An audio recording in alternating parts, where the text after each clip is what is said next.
Yo, let's go. What's up? Hey, everyone. Tonight we're covering William Burroughs' The YAGE Letters, uh, In Search of YAGE, 1953. And this is going to be an interesting one because this is some pretty heady material. So, shouts out to everybody out there. Let me check my audio. Let me see. Yes. Okay. Audio's good. All right. So, yeah, tonight I'm going to be covering the YAGE Letters, 1953, and then with an epilogue in 1963. And hopefully I don't have an echo. Am I all right? Hopefully I'm good. Let me know if my audio is okay. Hopefully I don't have an echo. I should be good. So, yeah, we're waiting on jury. So we'll see what happens, but we're gonna cool. Thank you, Cold Smoke. Good sound right here. So yeah, we're gonna be covering William Burroughs, and I've covered the beats before in my new Jack Kerouac City stream months and months ago. Um, and so we've covered, the Beat Generation a little bit. That was mainly on Jack Kerouac and the Dharma Bombs. But this one is going to be centered on William S. Burroughs. Burroughs was born today, February 5th, 1914, and then died August 2nd, 1997. And it's interesting because I don't know if this is interesting, but he died around the time.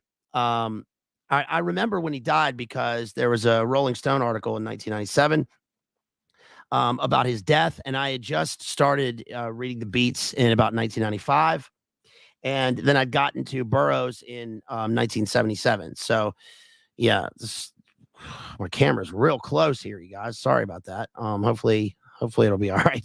Anyway, so this one's going to be interesting because this one covers William Burroughs' YAGE Letters, and this is different because we're not necessarily talking about his prose fiction works like Naked Lunch, the Soft Machine, Nova Express, Junkie. We're going to be diving into this one. This is a short book. I mean, you can read it in about 20 minutes. I've read it 3 times. The first time I read it was 2000, and I actually read it because I went to San Francisco on a trip. I was in my first year of college. And yo, shouts out to our homegirl out there, Tamara. Good to see you. So good to see you. Shouts out to everybody out there. I was in my first year of college, and I met up with one of my best friends, and we went to San Francisco. And the first place we went was City Lights Bookstore. And so when I went to City Lights, I picked up this copy of the YAGE Letters because it's hard to explain. It's kind of an inside joke, I guess. I'll try and share it the best I can. But we thought that the book was like, just even looking at the book in City Lights was ridiculous. And we always talked about like In Search of YAGE. We didn't.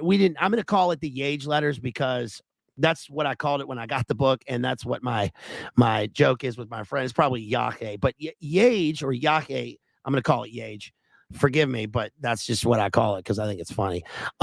Is ayahuasca, and this is revelatory, and it's a revelatory book and relevant because, of course, nowadays this is exploded. You hear about celebs going down to Peru and going through the ceremonies and all this stuff. So, but the book was published in 1953. And again, I read it in 2000. I read it again in September of 2002 because I brought it with me when I began drama school. So I moved to England and I had this book, and I remember I read it when I first got there. I stayed in a hotel before I found a flat, and I remember just reading it in the afternoon.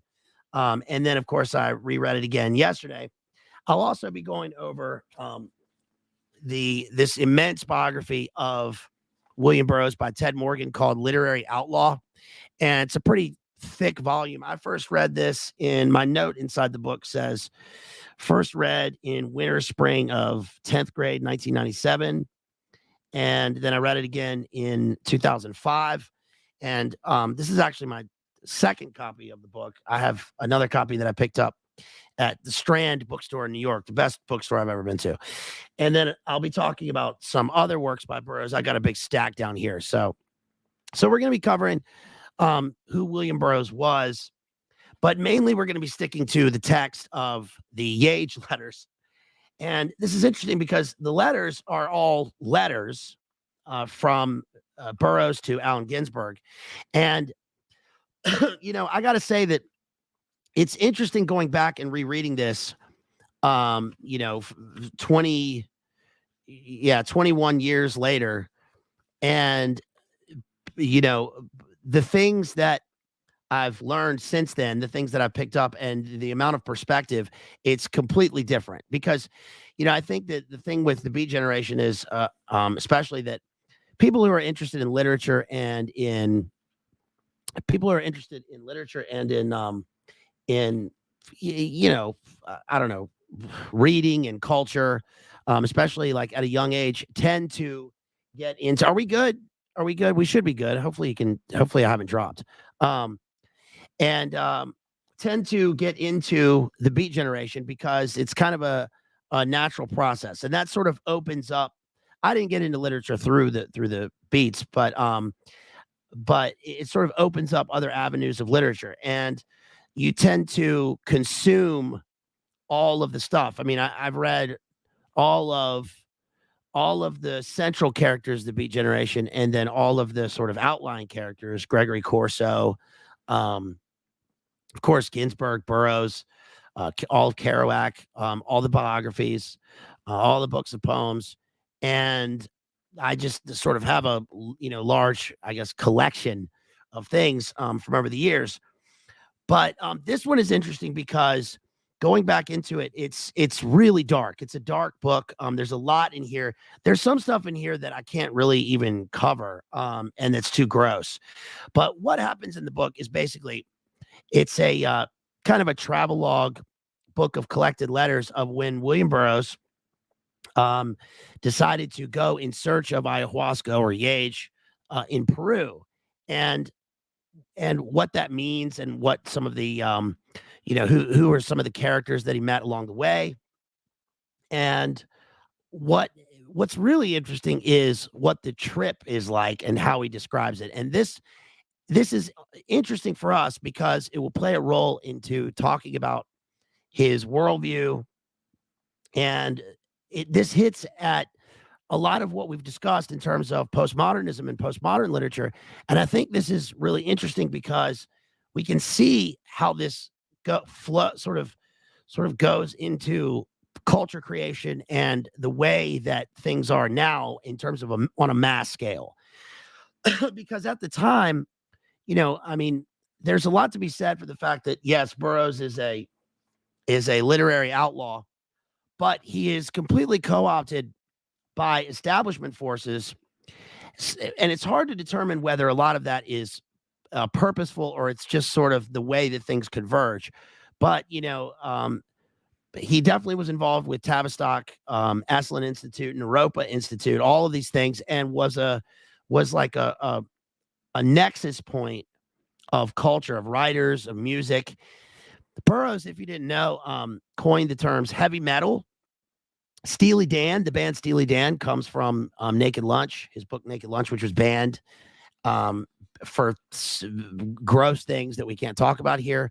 And also Blade Runner. Did you know that Burroughs' term Blade Runner was it from his short story, which is about like an outlaw medical salesman who sells like razor blades, was bought by Ridley Scott in the studio, and then that was what the term that was how the movie term came about. But the thesis I guess have about William Burroughs' work and about this is that what it's really about is a kind of stasis, meaning Burroughs felt in his writing, and he espoused this through his characters and through the voice in his literature, that he never really felt like present, and that he was always an outsider. But what I mean by that is that it's more than that. It's like a metaphysical outsider. We've talked a lot in the analyses that we've covered about the idea of the other, right? I is an other. And he even there's a quote from him about society. in this and societal culture. And this works into his magical beliefs because Burroughs was heavily into he was into everything.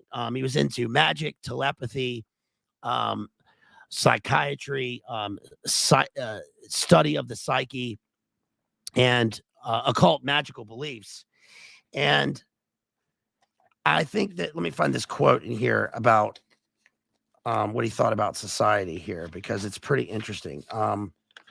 He says, "Society everywhere is a conspiracy against the manhood of every one of its members," and I think that that's pretty revelatory in terms of probably not the way that he intended it, um, because we see that that is certainly a thing now. Yes, Creeper Ginsburg was one of his friends, certainly, and that's Ginsburg's own letters as a reply to Burroughs 10 years later, going down and doing Amazon ceremonies will play a role in this book.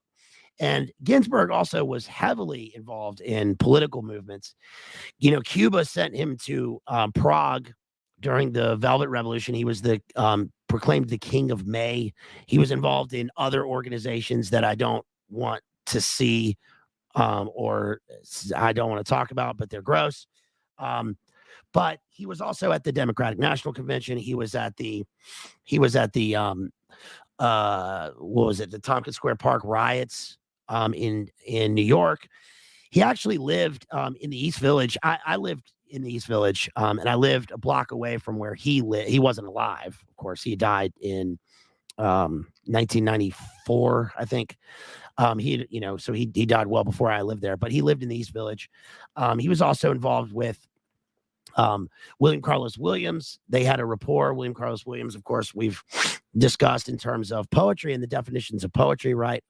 Poetry, words are not made of ideas, they're made of things. And in terms of the modernist movement, he was he was a great scholar of people like Walt Whitman. He's kind of an inheritor of Walt Whitman, especially in terms of his spirit and who he was. A supermarket in California mentions Walt Whitman by name, and Ginsburg takes everything from Whitman's long, scrolling lines of verse.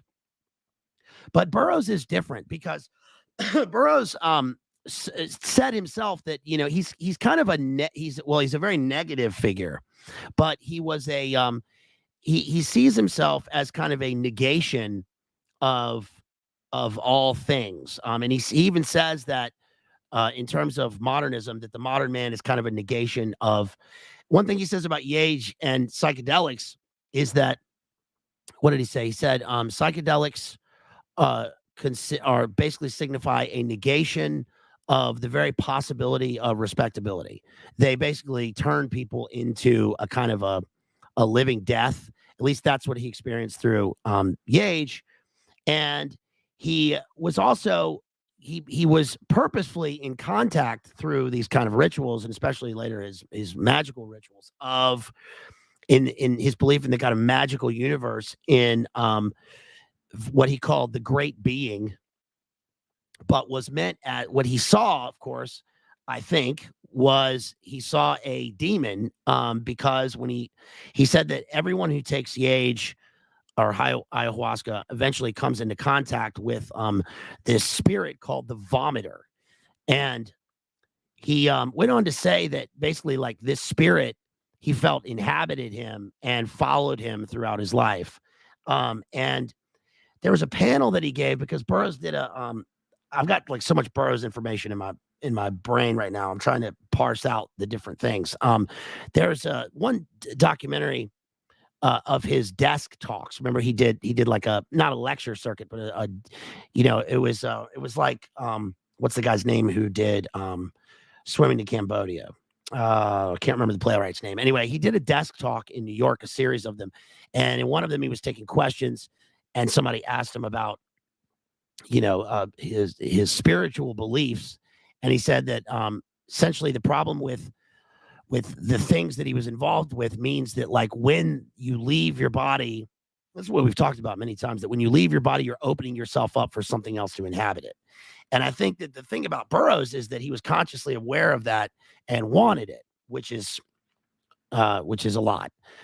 So let's see what he says here. Again, the book was published in 1953, and it starts off with him going down to Panama, and he I can't say some of the things that he says in this first letter because it's too gross, and he means it sincerely. But he does have some interesting observations of how the people in South America, he says, for instance, when he gets to Bogota this is January 25th, 1953. It's interesting because the way that he describes the country is so unique. Think of at the time, there was nobody else going down there to do what he's going to do, which is go into the jungle and go well off the beaten path, and yet be able to mix with the kind of high society and intellectual people that he did. So I think that's interesting because Burroughs, they say Burroughs he offered his services to OSS during World War II and was turned down. We can see that is valid in the sense that he was even at that point, I think he was already he was a junkie and was involved in all sorts of degenerate activity. Now, not that stopped anybody before, right? And what I would assume happened was that he is the perfect guy to contact for a lot as an asset, if that makes sense. Because, for instance, one of the things he did was he was involved in 1961 with the Timothy Leary Conference on Psychedelics in Tangier. Burroughs was living in the international zone in Tangier around Paul Bowles and a bunch of other artists. And this like, it's strange how all these people converged in this one place. And then Timothy Leary gets there. We know about Timothy Leary and CIA connections. And then Tim Leary asked him to be part of this panel, and Burroughs was kind of like, I'm not interested. But the reason that they wanted him to be part of the panel was because, number one, on the surface at least, it gave the panel some sort of academic or literary panache, some sort of gravitas. And also, Burroughs is one of the first people who took the CIA grade LSD-6. So in other words, if there were 3-letter groups that wanted to tap into culture with like an open, it's like you find the stream and then that leads upriver and then you lead into the ocean. It's like Burroughs is the guy to go to because he was adept at all of these things. Drug taking, literature, art, music, painting, culture, the establishment, Harvard, the elites, the degenerates, the low, all sort of strata came through Burroughs. And so he's kind of like the perfect guy to contact as an asset for that. Now, in the books that I've read, I can't say that's like for sure. There's no sentence that says that, but that seems to be the way that it points us. When he gets to Bogota, for instance, he describes Colombia. This is 1953, of course. Yeah, I'm going to bring up Brian Geisen in a little bit because he's also interesting as far as this goes. And shouts out, by the way, to the Morning out there. Thank you, homeboy, because you sponsored this stream. Forget what stream we were on, but it was our friend Jerry and I. Jerry and I were on a stream, I should say, and you sent in $100 fat chat to sponsor the stream. So this is thanks to you, homeboy. Thank you so much. Really appreciate it. You guys, if you want to smash that like and share the stream, really appreciate it. If you want to sponsor a stream, you can do that, and you can do that through the main links: PayPal, Cash App, Venmo. You can also click that super chat button down there, and that will get to me eventually. Yes, thank you so much, sir. So he says, Bogota is on a high plain surrounded by mountains. The grass of the savannah is bright green, and here and there, black stone pre-Columbian monoliths are set up in the grass. A gloomy, somber-looking town. My hotel is a windowless cubicle. Windows are a luxury in South America with green composition board walls and the bed too short. For a long time, I sat there on the bed paralyzed with bum kicks. Then I walked out into the thin, cold air to get a drink, thanking God I didn't hit this town junk sick. So in other words, what we have here is a pretty unique thing. We have a writer who is absolutely brilliant at description. This is obviously useful to certain people, but he's brilliant for description and for the mundane descriptive qualities of the everyday. But he adds this renegade element to it, which is the fact that he thanks God that he's not there junk sick. Thank God that he thanks God, right? Which means that he's not there sick from his addiction. He does go into, I mean, the thing with Burroughs is that, he gets this from Herbert Huncke, who was a junkie roller, a guy who rolled people in the subways in New York, who was kind of his mentor. That's what the book Junkie's about, who taught him all of the sort of language and culture of the junkie. And then that becomes William Burroughs' life. And so wherever he goes in the world, he gravitates to the dark corners because it's like an antenna. It's like he has a sixth sense for parsing people, for finding people. It's like it's magnetic with him. So again, this is interesting because he is involved with sort of all different strata of society. He says, next day I went to the university to get information on YAGE. All sciences are lumped in capital, the Institute. This is a red brick building, dusty corridors, unlabeled offices, mostly locked. I climbed over crates and stuffed animals and botanical presses. These articles are continually being moved from one room to another for no discernible reason. People rush out of offices and claim some object from the litter in the hall and have it carried back into their offices. The porters sit around on crates, smoking and greeting everybody as doctor. In a vast, dusty room full of plant specimens and the smell of formaldehyde, I saw a man looking for something he could not find with an air of refined annoyance. He caught my eye. Now, what have they done with my cocoa specimens? It was a new species of wild cocoa. And what is this stuffed condor doing here on the table? The man had a thin, refined face, steel-rimmed glasses, tweed coat, and dark flannel trousers, Boston and Harvard unmistakably. He introduced himself as Dr. Schindler, right? He was connected with the U.S. Agricultural Commission. Now, come on, people, right? We know what this is. How many times have we read in the white papers and the books of the elite about how the agricultural groups and the capitalized institute is simply a cutout for certain three-letter groups? Remember the Human Ecology Fund? It's also interesting that he meets this guy with a very certain sounding name from that country over there that they had just fought the war with, who's now in South America. I asked him, and then of course this guy is working for the Institute. You see this admittedly with if you there's a great book called The Butcher of Lyon about Klaus Barbie and his connections with these groups and how he was put over in the rat line in Odessa, and then he was basically co-opted by a three-letter group, the Wacology Fund. He was put up by the three-letter group because he was the foremost expert in TORTURE against the red country. So they needed him, and then he ended up as a yayo trafficker and shipping magnate in South America. And it's interesting how all these people kind of converge and all move in the same sort of system.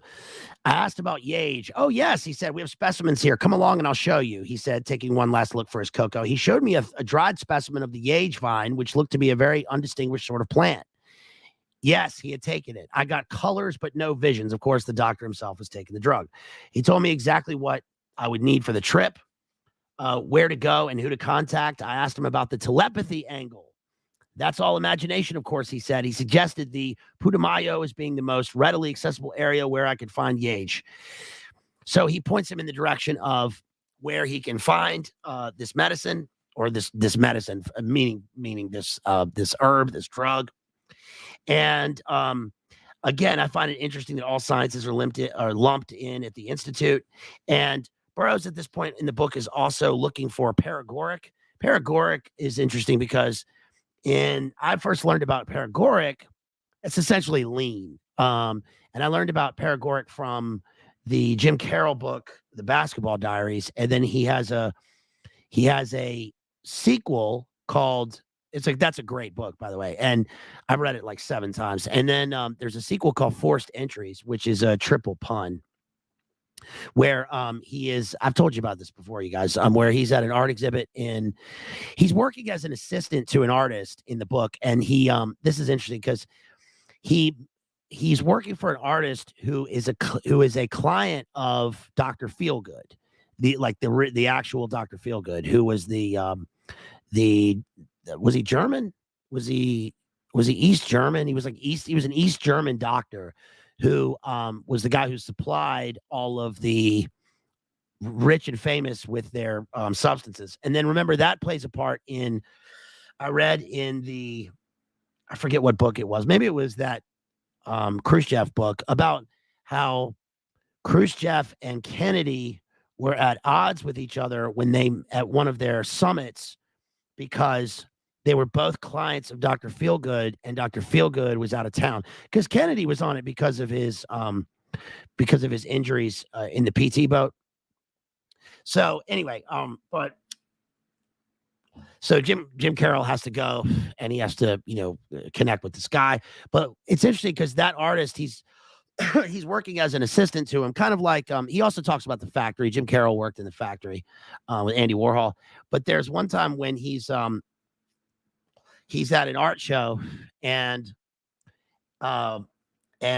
he meets some glitterati guy who's concerned with the art establishment, who says, "Oh, you have anything to put on here?" And then they put his name on the show bill as like a performance artist. And he was like, I couldn't tell him that I wasn't an artist here for the show, because he was trying to publish his book, and so he needed as long as it was there, he needed the exposure or whatever.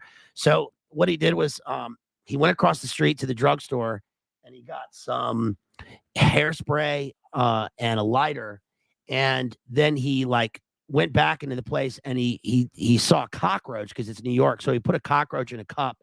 And then when it was his time to perform at this art show, everybody gathered in a circle around him, and he had a cup like he was a magician. He took off he pulled away the cup, and there was a cockroach there, and then he lit the hairspray, and he just blowtorched the cockroach.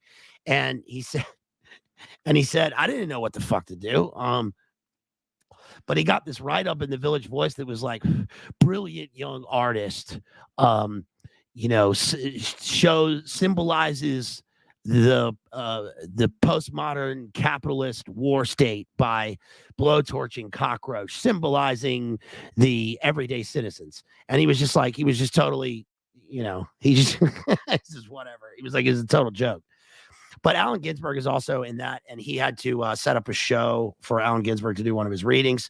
And all these characters, Jim Carroll knew William Burroughs. But anyway, that's also interesting because, Mormon brings up that William Burroughs in Naked Lunch, the main character is an exterminator. And oddly enough, that does play a role. What Jim Carroll did does play a role in Burroughs's actual prose, because when Burroughs takes his YAGE, he says at one point that he feels like he has gills, and that he's being infested by cockroaches, and he sees bugs everywhere. And then he says, but Burroughs's worldview is basically like that the landscape of post-modernity is filled with cockroaches, and that he's the exterminator. Burroughs was completely devoid of love. And I'm going to get to that a little bit later, because synchro, that's interesting. That's one of the things that plays a part in the book that I'm going to cover next, which is A Farewell to Arms by Ernest Hemingway. where the characters are devoid of love. Love is like sapped out of them, or at least they feel like it is because of the Great War. And they just exist as kind of spectral, nihilistic spectral shells in the landscape of literature and art and the post-war world. I also last night, you guys, side note, I was watching the movie Fletch. Great movie, great soundtrack.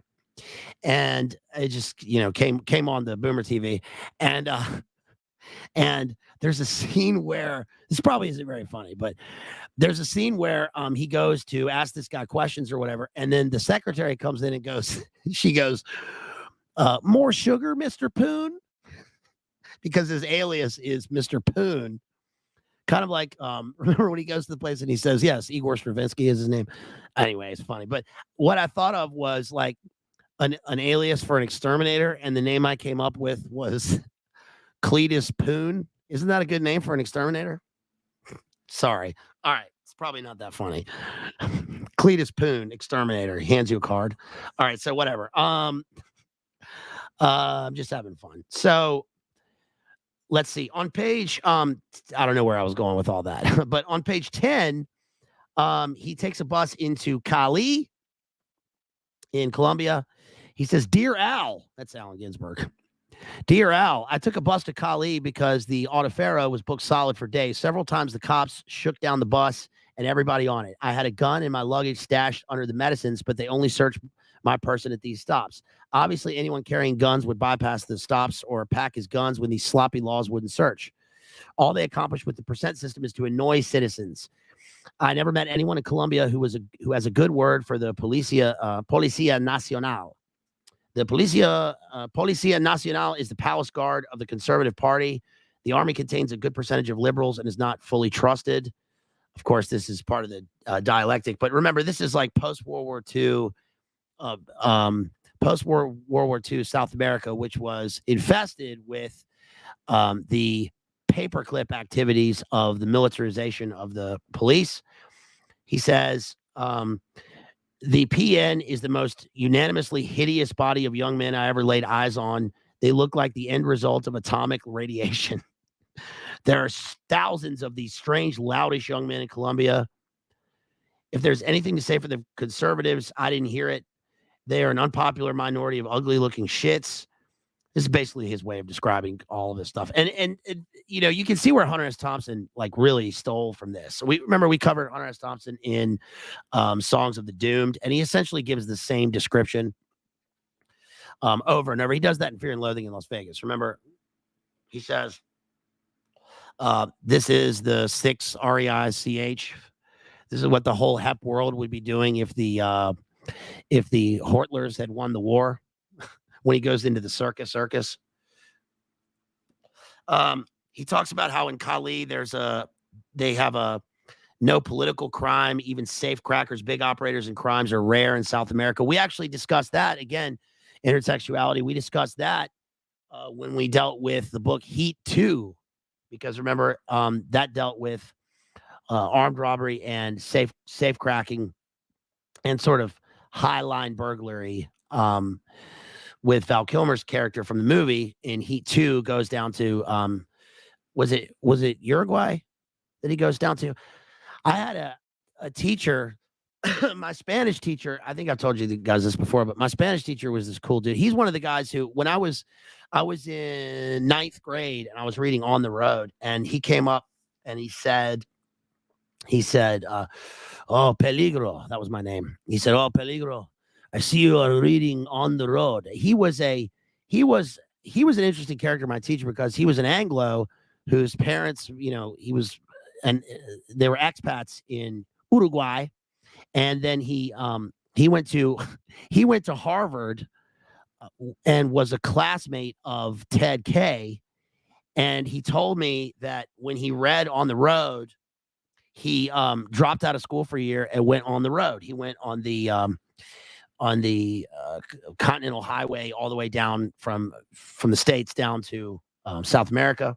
and he just hitchhiked everywhere. But he was an interesting character because he taught me Spanish in an Uruguayan accent. Llaves, tus llaves, tienes tus llaves. So, he says the road led over the mountain passes down into the curious middle region of Tolima on the edge of the war zone. It's interesting all this talk about zones, because that's why Burroughs has the book Inner Zone. Inner Zone is kind of like this nebulous region, sort of a psychic region that he discusses and it's like when you go further past the international zone in Tangier. And he was always living in these weird international zones. He talks here about the on the edge of the war zone in Colombia, trees and plains and rivers and more Policia Nacional. The population contains some of the best looking and ugliest people I ever saw. Most of them seemed to have nothing better to do than stare at the bus and the passengers, and especially at him. They would stare at me until I smiled or waved, then smile back the predatory, toothless smile that greets the American all through South America. Hello, mister. One cigarette? I sort of found that when I was in Portugal. I feel like the exact same way about when I went to Portugal for a week. Let's see, on page 13, he talks about, the black uniforms of death, and a black uniform advocate of death. Let's see, where is that? He says, let's see. There was no mistaking the neurotic hostility in his eyes, the fear and hate of life. He sat there in his black uniform, nakedly revealed as the advocate of death, a businessman without the motivation of avarice, cancerous activity, sterile and blighting, fanaticism without fire or energy, exuding a musty odor of spiritual decay. He looked sick and dirty, though I guess he was clean enough, actually, with a suggestion of yellow teeth and psychosomatic liver trouble. There was another short get-together of the Conservative Party. They all looked congealed, a frozen crust on the country. The audience sat there in complete silence, not a murmur of approval or dissent, nothing, naked propaganda falling flat in dead silence. He talks about, this is interesting because he gets into interesting territory here on page 13. He says, there's something archaic in this music, strangely familiar, very old and very sad, decidedly not Spanish in origin, nor is it Oriental. Shepherd music played on a bamboo instrument like a panpipe, pre-classic Etruscan, perhaps. I've heard similar music in the mountains of Albania where pre-Greek Illyrian strains linger. A phylogenetic nostalgia conveyed by this music. Atlantean, ? He says. He goes back to Bogota, nothing accomplished. On page 16, he finally meets with a brujo. Okay, so here's where we get into it. And again, Burroughs wasn't the first Westerner or the first American to take YAGE, to take ayahuasca. But because remember, he met with the doctor, and of course, the doctor is a paperclip doctor, but there were others before that. He also mentions in Literary Outlaw, he's quoted as talking about ergot and his mescaline and LSD experiences. But Burroughs is up there with Huxley and these people who are some of the first cultural figures to do it. He says, let's see. He says, this is page 16 of the book, I went to Puerto Limon, which is about 30 miles from Macoa. This town can be reached by truck. Here I located an intelligent, it's weird how he says this town can be reached by truck, like he's offering a manual, right? And he says, here I located an intelligent Indian, and 10 minutes later, I had a YAGE vine, but the Indian would not prepare it since this is the monopoly of the brujo, medicine man. Now, of course, shouts out to DPH, Church of the Eternal Logos, and to, of course, to Tristan at Primal Edge Health, who have discussed this many times in depth. This old drunken fraud was crooning over a man evidently down with malaria. Maybe he was chasing the evil spirit out of his patient and into the gringo, him. Anyway, I came down with malaria 2 weeks to the day later. The brujo told me he had to be half lushed up to work his witchcraft and cure people. This is like Santeria, right? The high cost of liquor was working a hardship on the sick. He was only hitting 2 cylinders on a short count of lush. I bought him a pint of aguardiente, and he agreed to prepare the YAGE for another quart. He did, in fact, prepare a pint of cold water infusion after misappropriating half the vines so that I did not notice any effect. So he robs from him. This is exactly what Tristan said many times. That night, I had a vivid dream in color of the green jungle and a red sunset I'd seen during the afternoon. A composite city familiar to me, but I could not quite place it. Part New York, part Mexico City, and part Lima, which I had not seen at this time. I was standing on a corner by a wide street with cars going by and a vast open park down the street in the distance. This is his vision on ayahuasca. And the city that he's seeing is a kind of it's interesting that it's a conglomeration of these, global capital cities, and it's sort of a hellscape. I cannot say whether these dreams had any connection with YAGE. Incidentally, you're supposed to see a city when you take YAGE, that and the clockwork elves. I spent a day in the jungle with a guide to dig the jungle and collect some yucca, a vine the Indians use to prevent hunger and fatigue during long trips in the jungle. In fact, some of them use it because they're too lazy to eat. The upper Amazon jungle has fewer disagreeable features than the Midwest stateside woods in the summer. Sandflies and jungle mosquitoes are the only outstanding pests, and you can keep them off with insect repellent. Now, just to take a little side trip here, let's go on this little train. That is a quote, by the way, from Lawrence Ferlinghetti. Lawrence Ferlinghetti is a poet, Coney Island of the Mind, who also, what's up, DJ? Shouts out to you. Coney Island of the Mind. Lawrence Ferlinghetti is the guy who founded City Lights Books in San Francisco. Still there. Great bookstore. And just to get on this little train here, the reason that Burroughs can speak with authority about some of this stuff is the fact that, so let's talk about some of his origin. Let's talk about Burroughs' origin, where he came from. Well, again, he was born February 5th, 1914, 109 years ago today. And also, you know who else was born February the 5th? Well, I probably shouldn't say. But it was my sister. Shouts out to my sister out there. I love you so much. It's your birthday. Happy birthday to you. I love you. You are my sister, and I love you. No, I hope you're having a great night out there. And you are way better than William Burroughs. But anyway, so Burroughs was born February 5th, 1914, and he was the grandson of William Seward Burroughs, who Burroughs is actually the second because it's his granddad who was senior. Whoa, shouts out to Tamara out there. I love you so much. Thank you so much for that $100 super chat. You are so awesome. I appreciate you so much. Thank you so much for the support, Tamara. You are the best.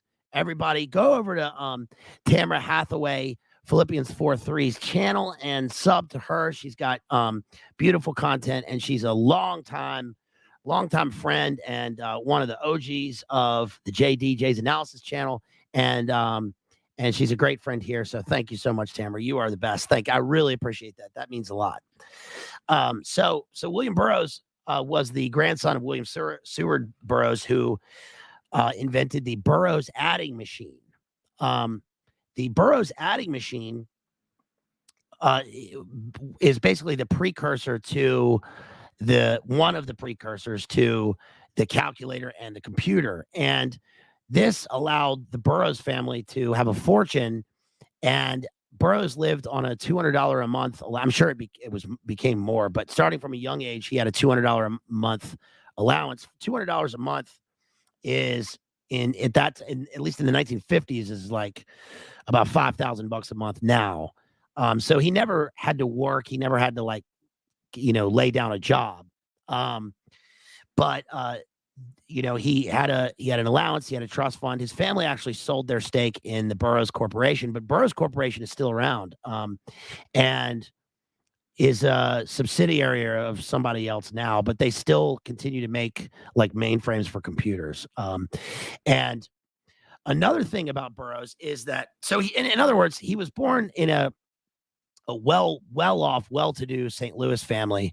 We discussed the upper echelons of St. Louis when we talked about Tennessee Williams in the Glass Menagerie. Of course, that family is a kind of a middle class family. They're a rich family without means, and they sent him to Los Alamos boarding school. And at boarding school, somewhere along the line, something terrible you can imagine happened to him. And who knows? His dad, Mortimer, I don't know, but something bad happened to him, and that's what. Of course, he was a victim of some sort of trauma, and not to psychoanalyze, but you know that played a role. He later went off to Harvard, where he studied English, and he studied medicine in Vienna for a little while. He met the Beat Generation. He was an older figure than Jack Kerouac and Ginsberg, who were studying at Columbia, but he met them in New York in the 40s. And of course, like I said, he offered his services to OSS. Jack Kerouac was in the Merchant Marines, but I think all he did was like pilfer morphine, and that was their MO. Allen Ginsberg also came from an art literary family, and his mother was a schizophrenic. Burroughs talks a lot about psychophrenia, a kind of schizophrenia, but a psychophrenia of the mind. And in a bunch of his talk, I read one of the discussions that he did at Esalen, where he met with, I forget who it was, but they were talking about schizophrenia and LSD, and they came to the kind of conclusion that people in the modern age are sort of all schizophrenics of a kind, which of course, not all people, but in terms of what their worldview and what they were discussing, the populace. And that means something different for Burroughs, because it's kind of a schizophrenia of the fragmented society of nothingness that he operates in. What else about Burroughs? Another interesting thing about Burroughs was, you guys might not know, is that his uncle was named Ivy Lee. William Burroughs published his first novel, Junkie, under a pseudonym, William Lee. And that's why in On the Road, he's the character Old Bull Lee. But Bill Lee, William Lee. And his uncle was Ivy Lee. Ivy Lee was one of the fathers of modern PR, and his main competitor was Bernays.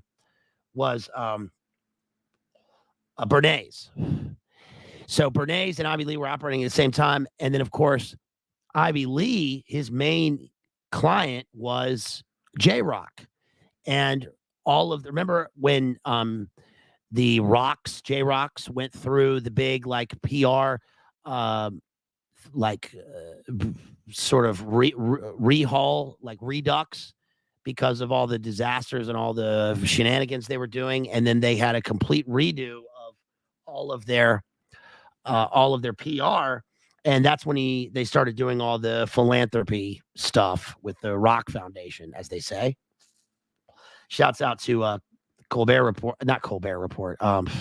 What's the freaking guy's name? Not Colbert. Corbett. Shouts out to Colbert.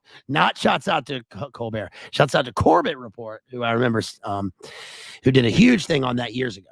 You can still watch his videos.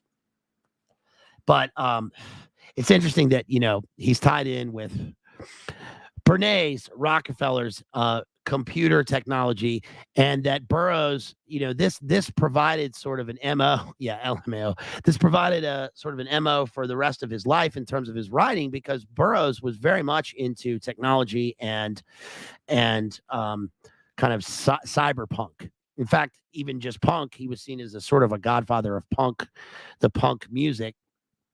And of course, as part of culture creation of the hippies, because the hippies and the beatniks came from the beats. There's a great interview with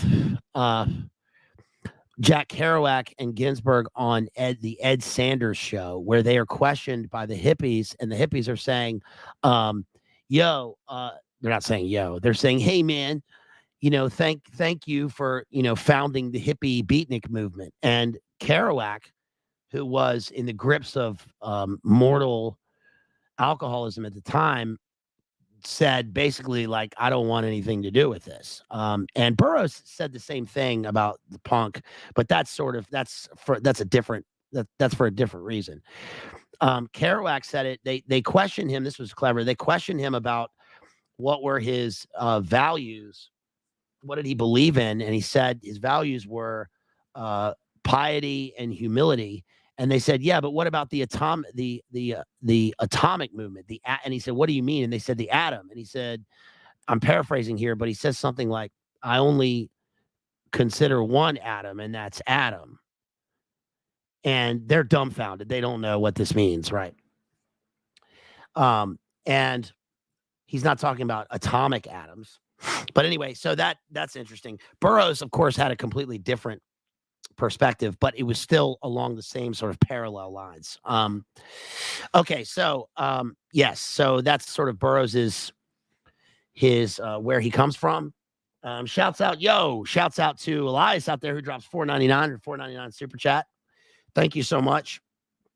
You guys, if you want to support me, please hit that super chat button. You can also get it to me directly via Cash App, Venmo, PayPal, and you'll really help me out because I won't have to wait. And if you want to hit that super chat button, thank you so much. You guys are so generous. Thank you again to Tamara, who is so awesome, and to Elias, and of course to the Morning, who sponsored the stream. So he talked about the brujo in that section. Let's see. He talks about the quiet zones in Putumayo on page 17. So basically what happened right there was Burroughs made his way down to Putumayo and met up with the brujo at the direction of this Dr. Schindler. And he has his first YAGE trip. But notice one thing that he also does is he notices, and he's very careful to observe the way that the brujo prepares the thing. So because Burroughs is just going to do that next time. He's just going to learn how to prepare it and do it himself. Also, Burroughs was very adamant about when people would come and visit. He talks about how when he was in Tangier, he said that opioids were terrible for any kind of creativity, which was a misnomer at the time. Like all the creative people who came to visit him thought that, that this gave him inspiration. But he said that when he got to Tangier and he was on Eucadol is basically like oxy. Eucadol is what the Hortler people were using in World War II. It's what Goering was addicted to. And he was going through a apomorphine treatment by some doctor in London. But he said that he would do his junk and then he would end up lying down and staring at his big toe for 9 hours. That's all it did. It made you a non-human, a non-entity. And he also said he and his weird handler guy, James Grauerholtz, in New York, when they were living in the Bowery, all these people would come by and visit him, and they would offer him, we'll continue to say junk here. And Burroughs was always careful to be the first one to do it, mainly because of his tolerance and his experience, but also because what they figured out later was that he knew that something bad was going to come of this, and that's where the AIDS thing came from in the 80s. It was spreading, and he was aware of this before it happened, and so he was careful not to use junk after people, which is interesting. I know this is like, pretty wild stuff here, guys, but this is Burroughs, so we got to get into it. I'm trying to do the best I can with the terms. He gets to page 21. On page 21, he gets to the Hotel Nueva Regis in Bogota. And he says, "Dear Al, Bogota, horrible as ever. I had my papers corrected with the aid of U.S. Embassy. Figure to sue the Trossoff PAA for fucking up the tourist card. I have attached myself to an expedition in a somewhat vague capacity, to be sure, consisting of Dr. Schindler, 2 Colombian botanists, 2 English broom rot specialists from the Cocoa Commission, and will return to the Putumayo in convoy. Will write full account of trip when I get back to this town for the 3rd time. Now, there's no, how do I put this? It seems obvious, especially in hindsight, that Burroughs is on a commission and an expedition with a group of people who are obviously involved with intel stuff.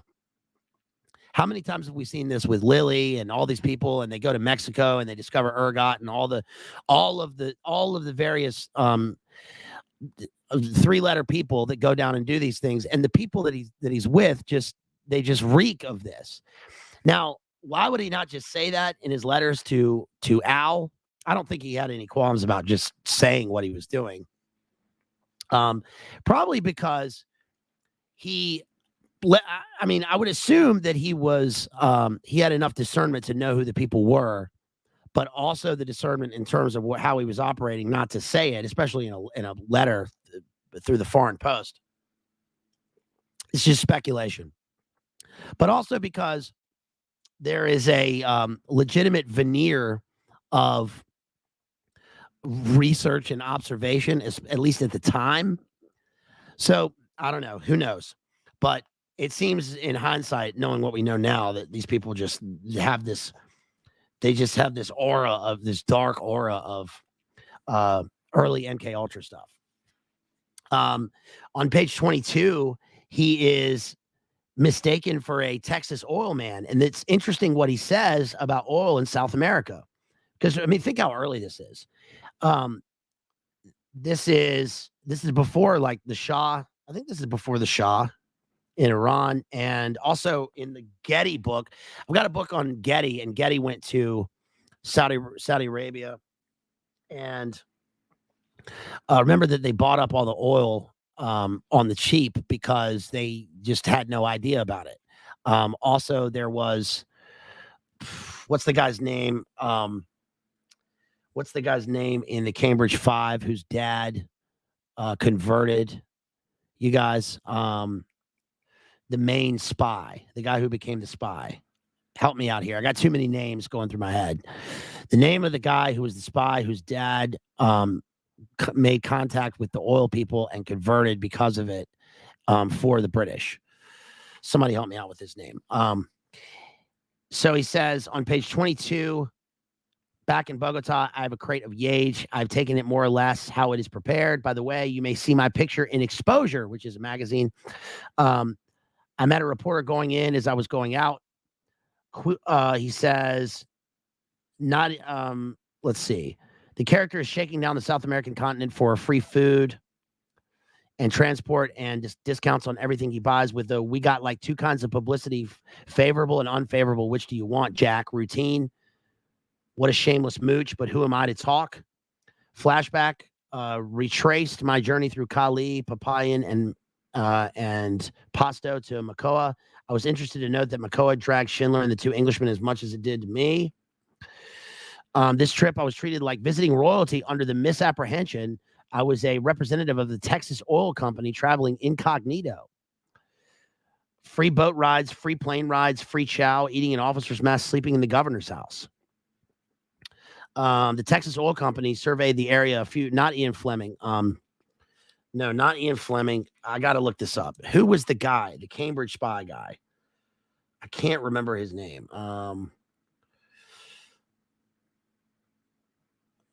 The main guy. You guys help me out. He was come on, dude. What's the guy's name? You guys, once we get it, it's going to be so obvious. I cannot go without this. Yeah, Philby, Kim Philby. Thank you. Gosh. Yes, and his dad. Sorry. Too many names going through my head. Okay. So he says the Texas Oil company surveyed the area a few years ago, found no oil, and pulled out. But everyone in the Putumayo believes the Texas company will return, like the second coming of Christ. Okay. I find that to be a little blasphemous. The governor told me the Texas company had taken 2 samples of oil 80 miles apart, and it was the same oil. So there was a pool of the stuff 80 miles across under Macoa. I heard this same story in a backwater area of East Texas where the oil company made a survey and found no oil and pulled out. Remember, Burroughs had gone down to East Texas under the direction of Herbert Huncke to be a pot farmer. He tried to learn how to be a pot farmer in East Texas, and he was no good at it because he didn't know how to cure the leaves. Only in Texas, the pool was 1,000 miles across. The beat town psyche is joined the world over like the oil pool. You take a sample anywhere and it's the same shit. And the governor thinks they're about to build a railroad from Pasto to Macoa and an airport. As a matter of fact, the whole of Putumayo region is on the downgrade. The rubber business is shot. The cocoa's eaten up with broom rot. No price on rotten known since the war. Land is poor and there's no way to get produce out. The dawdling psychophrenia of small town boosters. Like I should think someday soon, people will start climbing in through the transom and tunneling under the door. Several times when I was drunk, I told someone, look, there's no oil here. That's why Texas pulled out. They won't ever come back. Understand? But they couldn't believe it. We went out to visit a German who owned a finca near Macoa. Probably Mangala sitting in there. He wasn't in Colombia, but still. The British went looking for wild cocoa with an Indian guy to ask the German about YAGE. He said, sure, everyone uses it. A half hour later, I had 20 pounds of YAGE vine. No trek through the jungle, and some old white-haired character saying, I've been expecting you, son. A nice German 10 minutes from Macoa. The German also made a date for me to take YAGE with the local brujo. At that time, I had no idea how to prepare it. Okay, so now he's going to describe the brujo. This is page 23 of this book. The book isn't even 70 pages long. The medicine man was around 70 with a smooth face. There was a sly gentleness about him like an old-time junkie. It was getting dark when I arrived at the dirt floor thatch shack for my YAGE appointment. First thing he asked, did I have a bottle? I brought a quart of aguardiente out of my knapsack and handed it to him. He took a long drink and passed the bottle to his assistant. I didn't take any as I wanted straight YAGE kicks. The brujo put the bottle beside him and squatted down by a bowl set on a tripod. Behind the bowl was a wood shrine with a picture of the Virgin, a crucifix, a wood idol, feathers, and little packages tied with ribbons. The brujo sat there a long time without moving. Right, Santeria. He took another long swig on the bottle. The women retired behind a bamboo partition and were not seen again. The brujo began crooning over the bowl. I caught Yaje Pintar repeated over and over. He shook a little broom over a bowl and made a swishing noise. This is to whisk away evil spirits who might slip in the YAGE. He took a drink and wiped his mouth and went on crooning. You can't hurry a brujo. Finally, he uncovered the bowl and dipped about an ounce more or less of black liquid, which he handed me in a dirty red plastic cup. Is this the black goo? The liquid was oily and phosphorescent. I drank it straight down. Bitter foretaste of nausea. I handed the cup back, and the medicine man and the assistant took a drink. I sat there. This is page 23 of the book. I sat there waiting for results and almost immediately had the impulse to say, that wasn't enough. I need more. I have noticed this inexplicable impulse on the 2 occasions when I got an overdose of junk. He OD'd. Both times before the shot took effect, I said, this wasn't enough. I need more.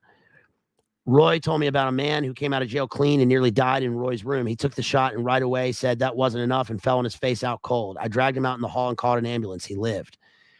Okay, so here's his YAGE trip. This time, this is his second one, but this is the main one after he's drunk the black goo. And he says, in 2 minutes, a wave of dizziness swept over me and the hut began spinning. It was like going under ether or when you're very drunk and lie down and the bed spins. Blue flashes passed in front of my eyes. The hut took on an archaic, far Pacific look with Easter Island heads carved in the support posts. The assistant was lurking there with the obvious intent to kill me. I was hit by violent, sudden nausea and rushed for the door, hitting my shoulder against the doorpost. I felt the shock, but no pain. I could hardly walk, no coordination. My feet were like blocks of wood. I vomited violently, leaning against a tree, and fell down on the ground in hapless misery. I felt numb as if I was covered with layers of cotton. I kept trying to break out of this numb dizziness. I was saying over and over again, all I want is out of here. An uncontrollable mechanical silliness took possession of me. Let's see. The larval beings passed before my eyes in a blue haze, each one giving an obscene, mocking squawk. I later identified this squawking as the croaking of frogs. I must have vomited 6 times. I was on all fours, convulsed with spasms of nausea. I could hear retching and groaning as if I was someone else. I was lying by a rock. Hours must have passed. I mean, this is so satanic, isn't it? Right? He's seeing the machine elves, but he's seeing the demon lizard croaking of the crustacean exoskeletons of his mind, just completely infesting him. And this is from a guy. This isn't like, this is the reason this is interesting. And then I think it's interesting to cover this is because this isn't the like account of taking ayahuasca of some, like fish hippie or some, celeb that's gone down to do this, or like, some big media figure or something. This is like now this is like, this is in the 1950s, and this is like one of the first guys that's doing it, like one of the first Western guys. And this isn't Toe Rogan talking about it. Exactly. This is William Burroughs, who is like the most experienced with all sorts of mind altering things. So I think that it's interesting to hear what he says about it, because we're getting a pretty accurate representation of what this is. And by accurate, I mean truthful. I don't mean like accurate in terms of, anybody who does this has their own, realistic talk about what happened.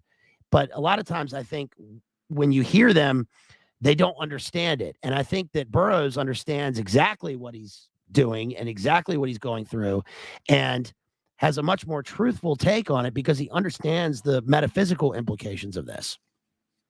This is awful. He says, yeah, and he's lying by a rock, right? Out of body experience, hearing himself vomit. Lying by the rock is Miltonian Satan, right? That we've discussed many times. Go back to my Milton stream. Hours must have passed. The medicine man was standing over me. I looked at him for a long time before I believed he was really there, saying, "Do you want to come into the house?" I said no, and he shrugged and went back inside. My arms and legs began to twitch uncontrollably. I reached for my Nembutols with numb wooden fingers, the yellows, Nembutols. It must have taken me 10 minutes to open the bottle and pour out 5 capsules. Mouth was dry, and I chewed the Nembutols down somehow. The twitching spasms subsided slowly, and I felt a little better and went into the hut. The blue flashes still in front of my eyes. Lay down and covered myself with a blanket. I had a chill like malaria, suddenly very drowsy. Next morning, I was all right, except for a feeling of lassitude and a slight backlog nausea. I paid off the Brujo and walked back to town. We all went down to Puerto Asís that day. Schindler kept complaining that Putumayo had deteriorated since he was there 10 years ago. I never made a botanical expedition like this before, he said. All these farms had people. You have to walk miles to get to the jungle. So the guy's like talking about his he's throwing in his little Depop things, right? There's too many people, right? Even though he's in the jungle. Schindler had 2 assistants to carry his luggage, cut down trees, and press specimens. One of them was an Indian from the Valpes region, where the method of preparing YAGE is different from the Putumayo Kofan method. In Putumayo, the Indians cut the vines into 8-inch pieces using about 5 sections to a person. The pieces of vine are crushed with a rock and boiled with a double handful of leaves from another plant, tentatively identified as ololiki. The mixture is boiled all day with a small amount of water and reduced to about 2 ounces of liquid. In the Valpes, the bark is scraped off about 3 feet of vine to form a large double handful of shavings. The bark is soaked in a liter of cold water for several hours, and the liquid strained off and taken over a period of an hour. No other plant is added. So then Burroughs learns how to strain it himself, and he makes a cold water infusion that's red in color. He talks about the Colombians and the Cocoa Commission. the Cocoa Commission, the Yayo Commission. Then he talks about page 28 is about the Peruvian War in 1940. I'm going to kind of skip ahead here because one of the things that he mentions here is about human potential. He's constantly using that phrase, not just in this book, but in other quotes. And, about the human potential movement and the tie-ins with things like Esalen and Tavistock and the Human Ecology Fund. And human potential to Burroughs is essentially the kind of Al-Crowleyan absolute liberation where people are free to do whatever they want, meaning people like him are free. And then that just degrades into absolute decadence, depravity, and I don't know how else to describe it other than Luciferian, right? Luciferian activity.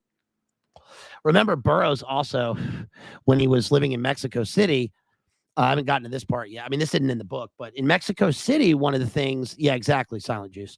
One of the things that Burroughs did in Mexico City was he says he loved Mexico City. It's interesting because he's in Mexico City when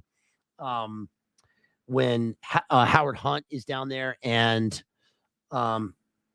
what's the guy's name? What's the guy? Jethro. What's the guy's name? Free to stir the one into the sewer line. What's the guy's name who had the talk show and he went at it with Gore Vidal? Gosh, there's so many names. Anyway, that guy was the station chief in Mexico City, and Burroughs was down there at the same time. So then what happened was they were at some party, and his wife, Burroughs was married. He had a wife named Joan Vollmer. And William F. Buckley, thank you, Maddie. I'm William F. Buckley, here to steer the American public into the sewer line. So Joan Vollmer was a certified schizo who was made worse by Burroughs, and a Benny addict, Benzedrine. Oh, they were all taking Benzedrine. Remember, Benzedrine became popular because of, especially during World War II. I've got a whole book about it.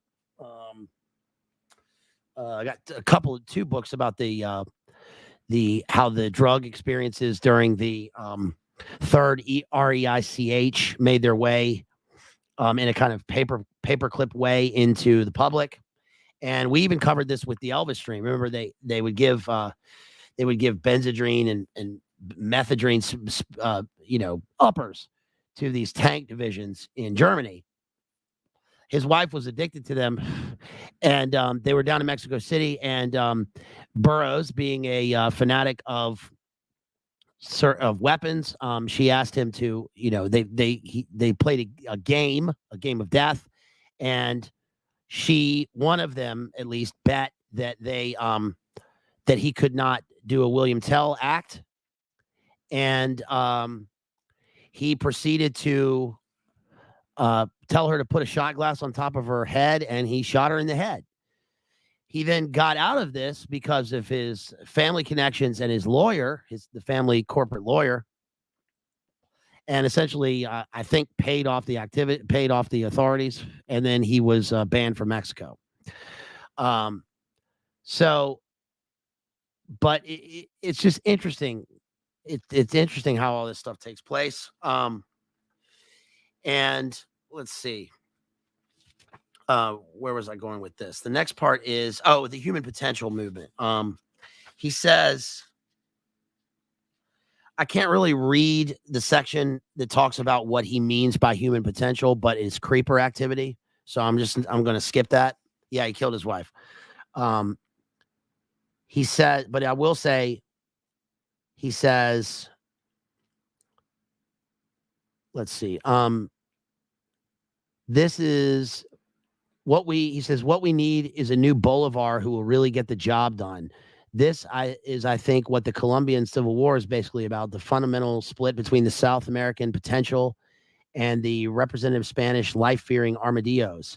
I never felt myself so definitely on one side and unable to see any redeeming features in the other. South America is a mixture of strains, all necessary to realize the potential form. He said they need, he essentially says they needed the Anglos, but what did they get but the fucking Spaniards, he says. Still, they had the advantage of weakness. This is page 34 in the book. It's a quote. Never would have gotten the English out of here. They would have created that atrocity known as the, he says, white man's country. Take on the white man's burden, which we covered in Kipling in the Man Who Would Be King stream. He says South America does not force people to be deviants. He says you can be something, a creeper, or you can be Skittles or a creeper or a drug addict and still maintain position, especially if you're educated and well-mannered. There's a deep respect here for education. In the U.S., you have to be deviant or exist in dreary boredom. Even a man like Oppenheimer is a deviant tolerated for his usefulness. Make no mistake, all intellectuals are deviants in the U.S., he says. Interesting, because, again, what we get from Burroughs is that it's like he's almost like Kurtz speaking without judgment, says Kurtz, remember? But he is able to reveal some truths here that I think are not to be taken. I mean, they're to be taken on the surface, because what he's saying here is truthful in the sense that he knows these people. He's part of this system, and he absolutely, on the one hand, he's absolutely reviles it, but on the other hand, he is a part of the system in a way that other writers aren't. And that's one reason why he was both hated by the establishment, but also co-opted by them, if that makes sense. He says, extensive Chinatown. I think you could score for junk here in Colombia and Ecuador. Nobody ever heard of such a thing. Cocoa is prevalent, meaning yayo. He says, ramming broken glass in opponent's face is standard practice. Everybody does it here. Love, Bill. Okay. Then we get on page 40 what was part of my thesis for this, which is his talk about stasis. And the stasis, I think, really comes out with his taking of YAGE. In other words, he does this before Naked Lunch and some of these other things, some of his other works, and before he becomes a true like countercultural force, which is actually just a culture creation force. But what it does is it sort of unleashes this inner demon. For Burroughs, I mean, what he says is that like he becomes a hollow shell and that some demon inhabits him.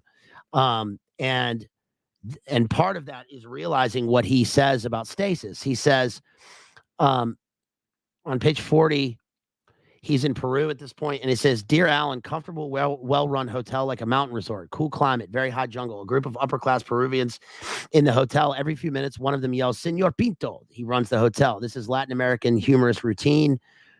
Like they look at a dog and yell perro, and everybody laughs. Talking to a slightly crazed school teacher from California who chewed with her mouth open. The president arrived at Tingo Maria while I was there.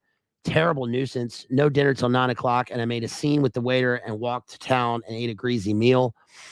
Stuck here till tomorrow on bum steer. I was supposed to see a man about YAGE, and it turns out to be he moved away 5 years ago. This is a farming community with Yugoslav and Italian colonists with a U.S. .4 experimental agriculture station. As dull a crew of people as I ever saw. Farming towns are awful. This isn't your typical farming town. This place gives me the stasis horrors. This is the important part. The feel of location, of being just where I am and nowhere else, is unendurable. Suppose I should have to live here. Did you ever read H.G. Wells's The Country of the Blind, about a man stuck in a country where all the other inhabitants have been blind so many generations they had lost the concept of sight? He flips. But don't you understand? I can see, he quotes, as ever, Bill. And yeah, so I think that the next part here is where he again goes back to do YAGE. This is page 41. He prepares it in the next part. And then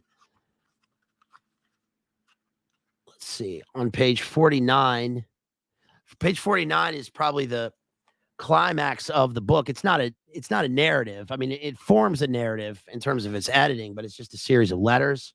But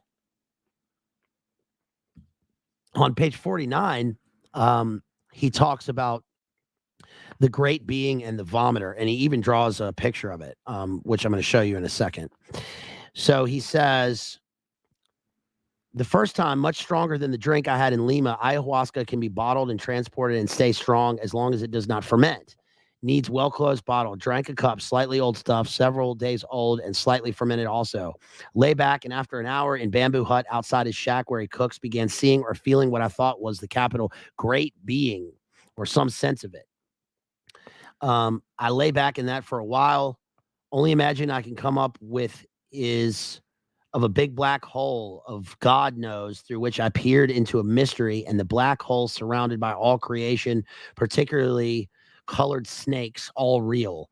I felt somewhat like what this image represents, the sense of it so real. This is interesting because he's not giving the typical analysis here or the typical statement of we're all one, man. In fact, he's kind of doing the opposite. He's saying he sees the universe. It's like in The Doors, right? Remember what Ray Manzarek says? I feel the universe functioning, yet I'm perfectly locked inside myself. Instead of oneness, I feel isolation, right? He's totally isolated because he doesn't want to be where he is, and he doesn't feel part of his body. The eye is imaginary image to give life to the picture. The eye, right? He sees the illuminate confirm eye. Also a great feeling of pleasantness in my body, no nausea, lasted in different phases, about 2 hours.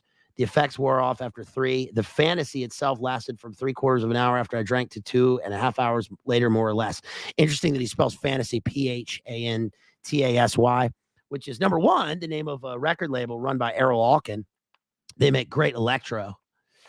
And they have that band, Late of the Pier, who's not around anymore. And then that was a great album. Fantasy Black Channel is the name of their album. And Daniel Avery, just like electro house music, but also fantasy because it's a combination of fantasy and phantasmagoria. He's seeing the colored hallucinatory Blakean snakes, right, mixed in with the great eye of the Arduino mind.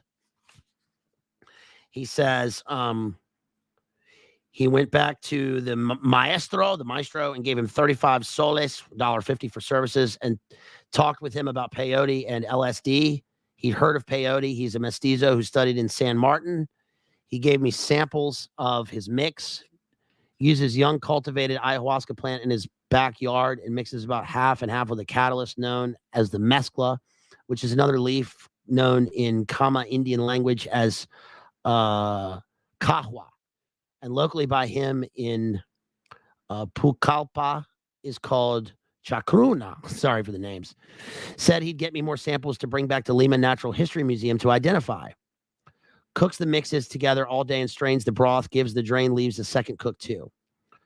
Okay, and then he says, anyway, to make a long story short, went back to a formal group session in huts last night. So this whole group session nonsense, right, that's going on now as a part of a tourist trade is talked about here but the tourists are kind of like psychic tourists. These people are ultra people mixed in with the locals. And he says, this time the brew was prepared fresh and presented with full ceremony. He crooning and blowing cigarette or pipe smoke tenderly over the cup mouth for several minutes before it's Santeria.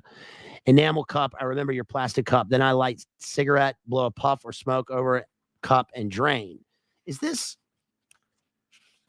Oh, this is Ginsberg's part. This is Ginsberg writing in 1960. So he's gone to the same place that Burroughs did. It quickly switches from Burroughs to Ginsberg. So he remembers what Burroughs told him about this. It's the same. The narrative is essentially the same. They're aligned in terms of their narrative. Saw a shooting star, the aerolith, before going in at full moon, and he served me up first, then lay down expecting God knows what other pleasant vision, and then I began to get high, and then the whole fucking cosmos broke loose around me. I think the strongest and worst I've ever had it nearly. I still reserve the Harlem experience as being natural in abeyance. The LSD was perfection, but didn't get me so deep or nor so horribly in. Remember, Ginsberg The reason he wrote the poem Howl was because he was taking either it was peyote or mescaline, and he was looking at a building in San Francisco. Was it in San Francisco? A building in San Francisco, and he saw the red eyes of the building, and the building reminded him of Moloch. And so he said he makes the continuous comparison to Moloch. Right, I've seen the best minds of my generation destroyed by madness, starving, hysterical, naked, wandering the streets at dawn, searching for an angry fix, he says. So, in other words, in the poem Howl, it's like technology and society are supposed to be swallowed up by Moloch, and it's like you're giving you're continuously sacrificing to it. But it's interesting because his worldview within the poem, his voice within the poem is not that he's frightened by it, but he's also not misaligned with it, if that makes sense. Look who we got here. Yo, look at our homeboy right here. What's up, homeboy? Hold on, I can't hear you. You're muted. You're muted. Hit that mute button. There you go. Shouts out to Jerry. I'll let you know when we can hear you. We've just been going through YAGE here, the YAGE letters. We're on page 51 of the book. Still can't hear you. It's all right. This seems to happen with StreamYard sometimes. And while I'm doing that, y'all check out my Jason Newsted. Look at my Jason Newsted buzz that I gave myself on the side. Just for fun. We still can't. There we go. I think I heard something. Nope. Still can't hear you. All right, we'll let him. You want to go back out and come back in? There you go.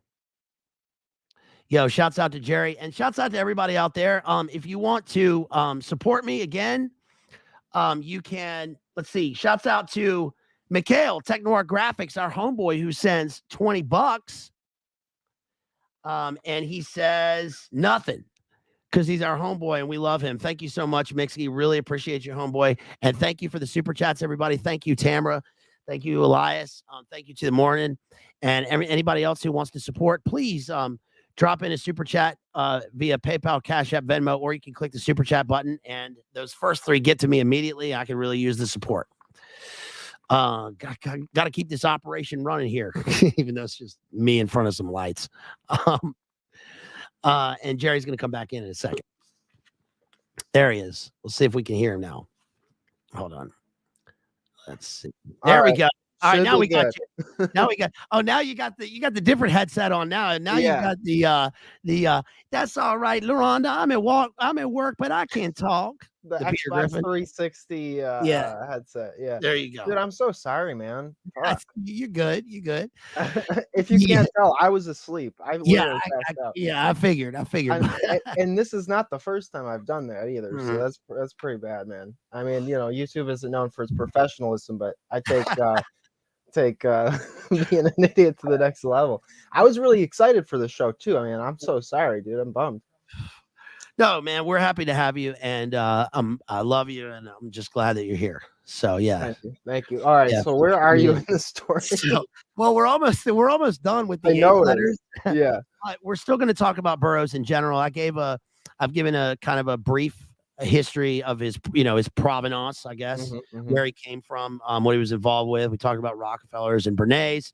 Right. Talked about YAGE and some of the weird kind of intel co-op. Did you talk about cut up?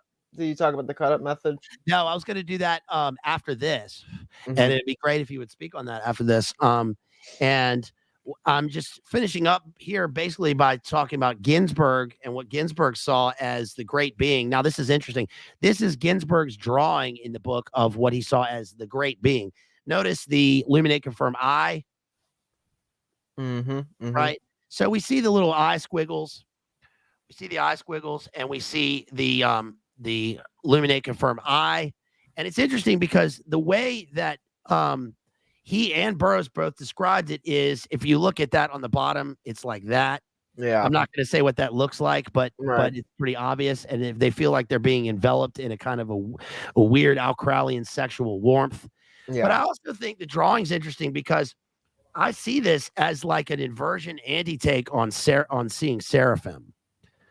It's like he's seeing winged otherworldly creatures, right?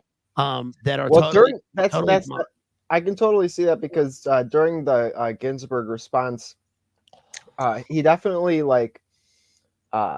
during the Burroughs response to Ginsburg's letter, he definitely makes a sort of anti-Christian imagery in his words. He says, hang on, let me pull up the exact quote. I was really shocked by it. Let's see. What scared you into time, back into body, the word, the beginning was the word that turned you to shit. Which is like, dude, you know what I mean? I mean, Christ is the word. And he basically, like, I don't know if you touched on this, but Ginsburg seems to tell him, like, he's worried that he's losing his mind and he's going insane from this. Yes. And Burroughs is just like, why would you want to be sane? Why would you want to be normal? What scared you into wanting to be normal? And Ginsburg, notably spent time in a mental institution, and he was kind of like a crazy person, you know? Yeah, his mom was committed. Right. She had schizophrenia, she was a schizo, committed, had electroshock. Right. Yeah, and back then it's like, I guess if you were openly homosexual, then they would put you in mental institutions, I think. I don't know, but that's sort of the way that he makes it seem. And we were just like they were trying to shock the gay away. Yes. Well, we were just talking about how one of the things Burroughs gets out of this is the fact that he feels like this, what he calls human potential, which is the ability to do what thou wilt. Right. And part of this is like, he says down here, people, you can do whatever you want all the time as long as you have an air of respectability, which he did. I mean, he did have an air of respectability. Yeah. He always wore the suits and he had the 3-piece suit and the tie. Yep. And he, part of his model for that was not only his upbringing, but he was obsessed with Dutch Schultz. And who's that? Dutch Schultz was one of the famous American gangsters who he, Dillinger is the one that people usually talk about, but Dutch Schultz is one of the guys, Lucky Luciano. And then Dutch Schultz is a guy who he's a violent psychopath. Right. But he's got this air of respectability that allows him to run his business, and the way that he looks, he's got this sheen to him. And Burroughs knew everything about Dutch Schultz, and he admired that about him. Yeah. In fact, in the book, he talks about how the best way to deal with like crowds of people is to walk in and do what Sam Hyde would say to everybody in the room, and then just go about your business. Yeah. But I mean, he killed his wife. Mm-hmm. And so he also Ginsburg mentions here on page 51, he says, first I began to, as near the bottom of the page, first I began to realize my worry about the mosquitoes or vomiting was silly, as there was the great stake of life and death. Right. So he's in like this weird outer zone. I felt faced by capital D death, my skull in my beard, on pallet, on porch, rolling back and forth and settling finally as if in reproduction of the last physical move I make before settling into real death. That the way that moves, the lyricism of that is like pure Walt Whitman. Got nauseous, rushed out and began vomiting, all covered with snakes, like a snake seraph, he says. Mm-hmm. Colored serpents in aureole all around my body. I felt like a snake vomiting out the universe, or a jivaro in headdress with fangs vomiting up a realization of the murder of the universe, my death to come, everyone's death to come, all unready, I unready, all around me in the trees, the noise of these spectral animals, the other drinkers vomiting. In the night, in their awful solitude in the universe, vomiting up their will to live, be preserved in this body, almost went back and lay down. So it's like he's being possessed and he's vomiting up his will only to gain some sort of true will. Yeah. right? And Some it's sort of just like the ayahuasca ceremonies we hear today, people go into these like YouTubers and stuff, hippie chicks go out into Peru and go take ayahuasca. It's so similar. It's like the exact same thing. It is. It's And funny. it's cool to get like a glimpse of the 50s people doing it, you know. It is. It's wild. We were just discussing that. It's wild because, like you said, this is exactly what they do now. And this is like big. This is popular. It's like widespread now. And Yeah. Tristan, of course, Tristan and Kotel have talked about this so much.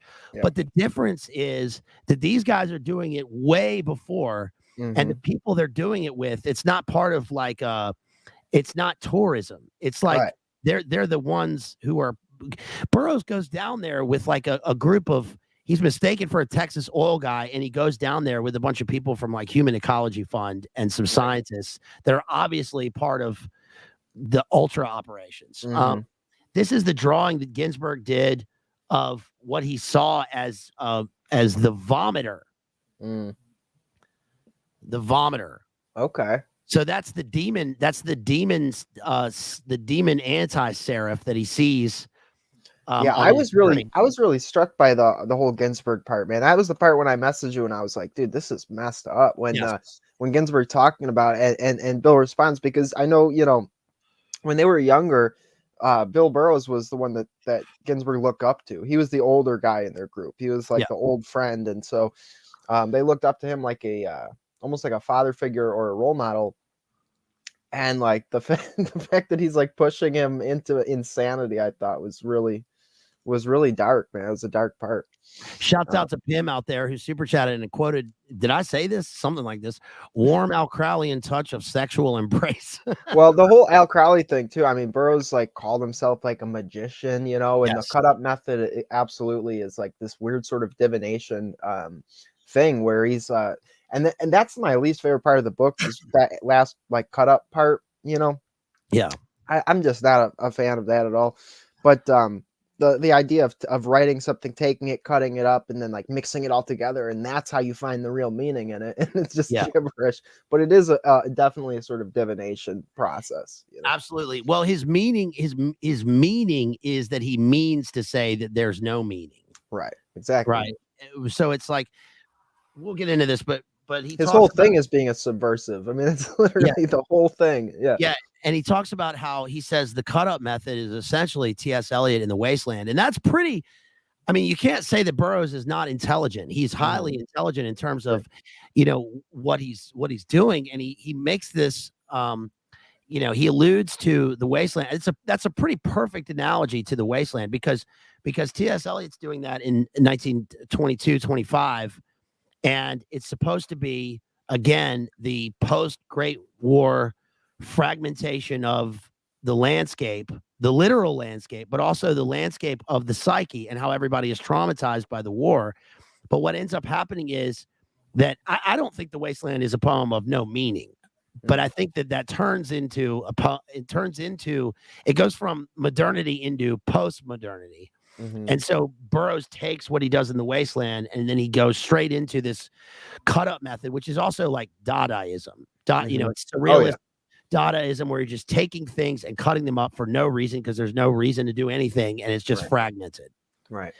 Yeah. No, there's definitely meaning in his work, and you know, famously, like when he wrote Naked Lunch, he says he wrote it in like a sort of fever dream. He doesn't remember writing it. Yeah. Wrote it while he was withdrawing from heroin, and then basically wakes up and finds this manuscript, and then apparently puts it together through the cut up method by just taking what is basically an assortment of routines that he wrote and just sort of mixing it together in a different order and putting it out there.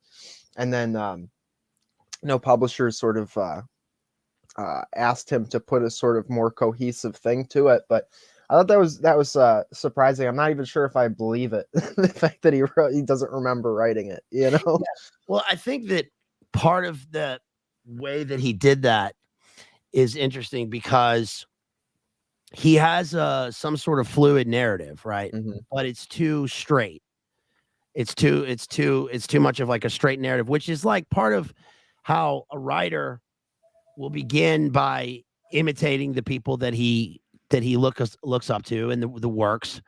and then will eventually discover their own voice. And then when they discover their own voice, will completely it morphs into something else that's like their true voice.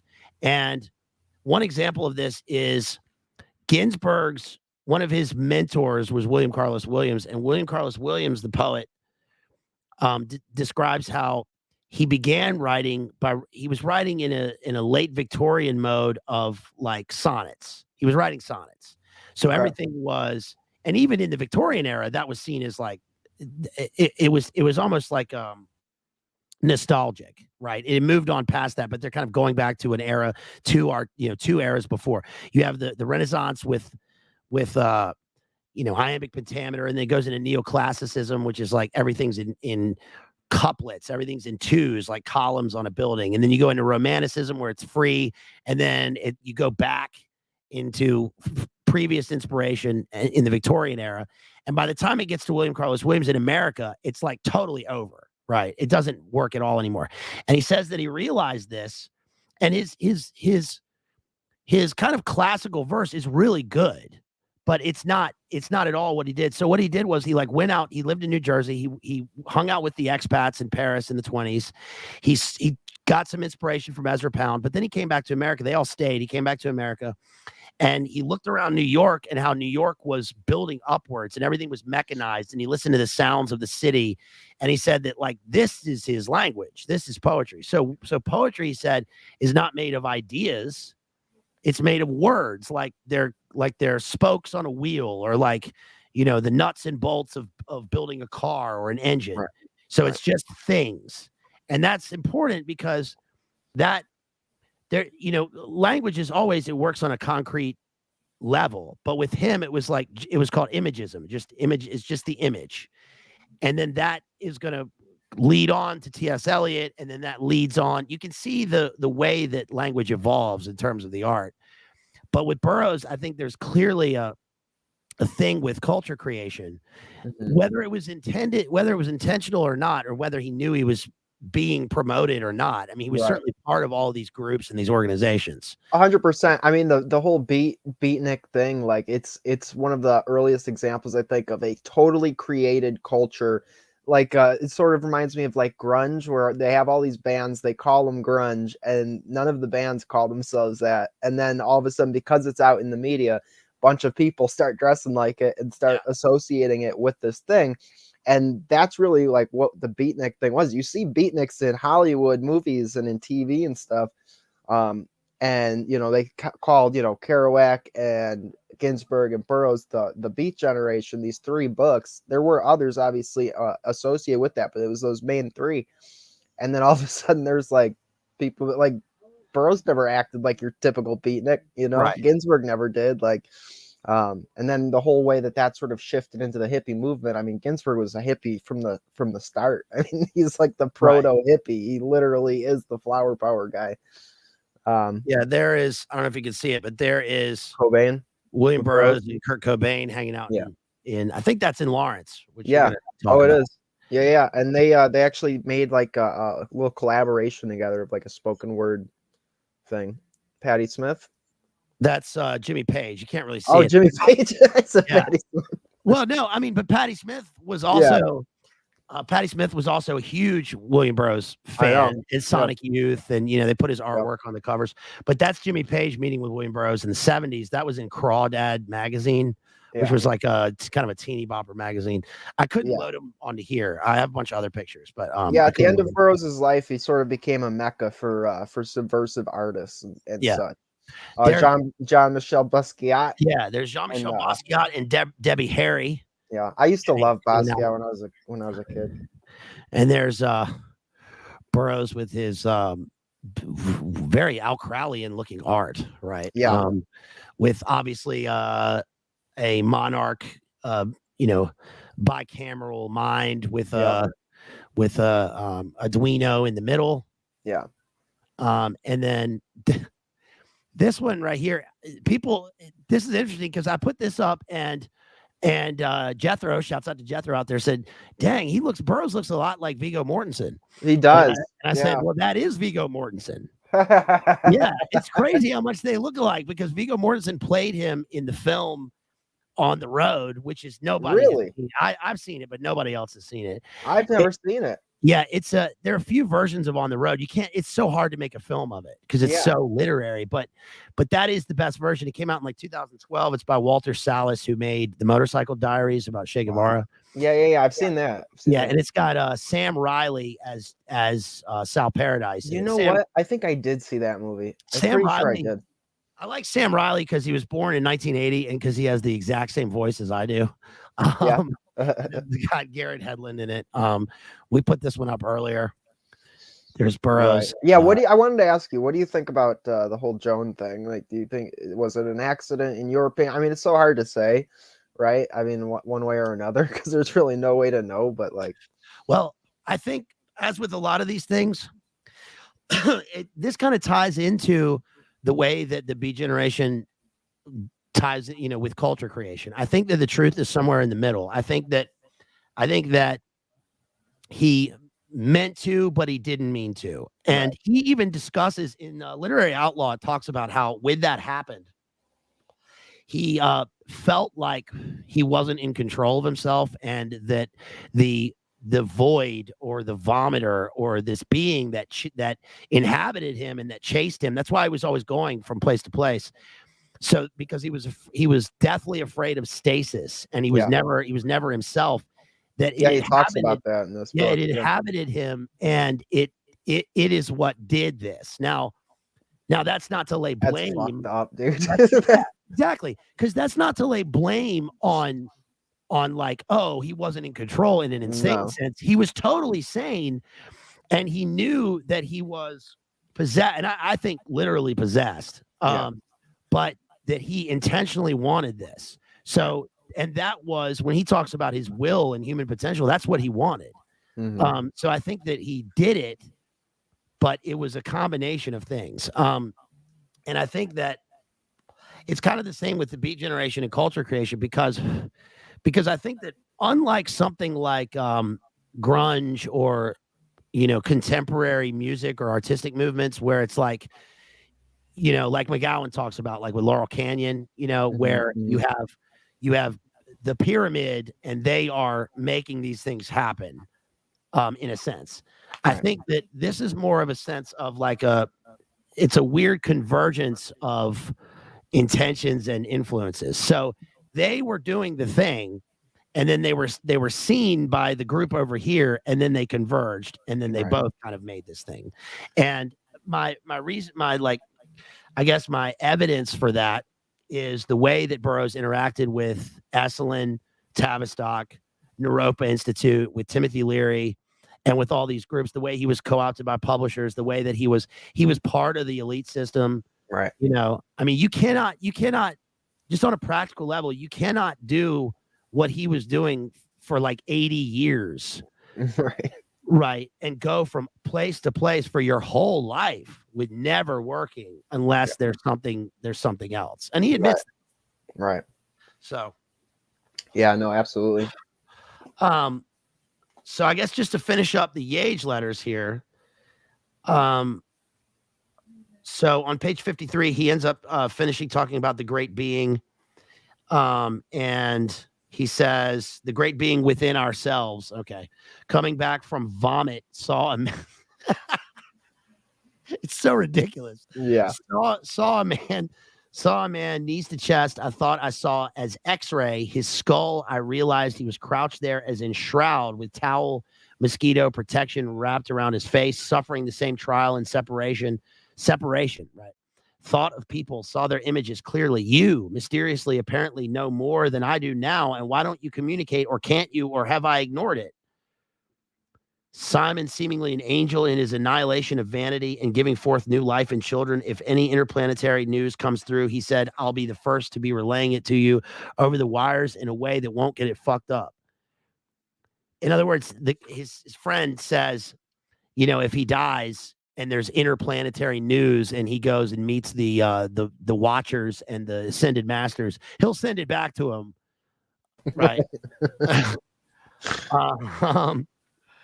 And then, basically at the end here, I'm going to skip some of the parts, but at page 55, he says, who who said, the more you saturated yourself with ayahuasca, the deeper you go. Visit the moon, see the dead, see God, see tree spirits, etc. Yep. I hardly have the nerve to go back, afraid of some real madness. A change is what you were talking about. A changed universe, capitalized, permanently changed, though I guess change it must for me someday, much less as planned before. Go up the river 6 hours to drink with an Indian tribe. I suppose I will. And then he ends with this sort of very Whitman-esque prose poem. Not really a poem. It's more of a even though it is written in verse lines, it tends to be more of a prose poem. And you could say that Ginsberg himself kind of does the cut up method in terms of his own verse, but it's very different from Burroughs. And then he writes back to him on page 59. Burroughs is now in London, 1960, and he says,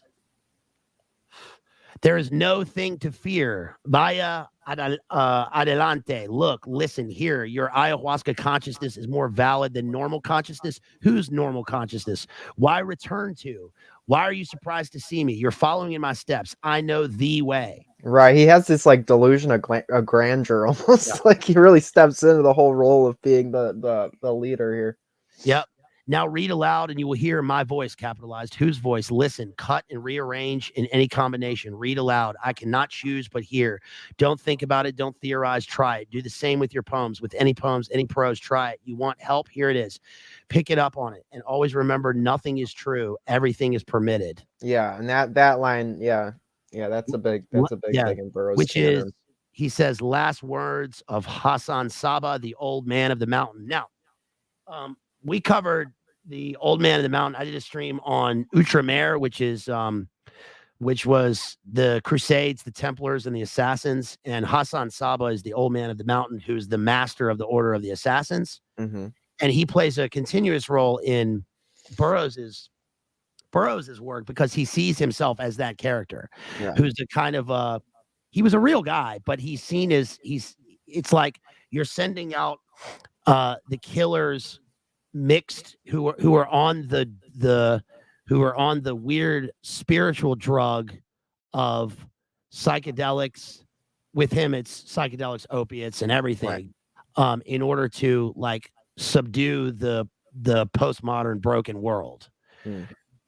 So yes, and what says Hassan Saba seems to be adored by the likes of Robert Anton Wilson types. It's interesting because Robert Anton Wilson was also very familiar with Burroughs and quotes.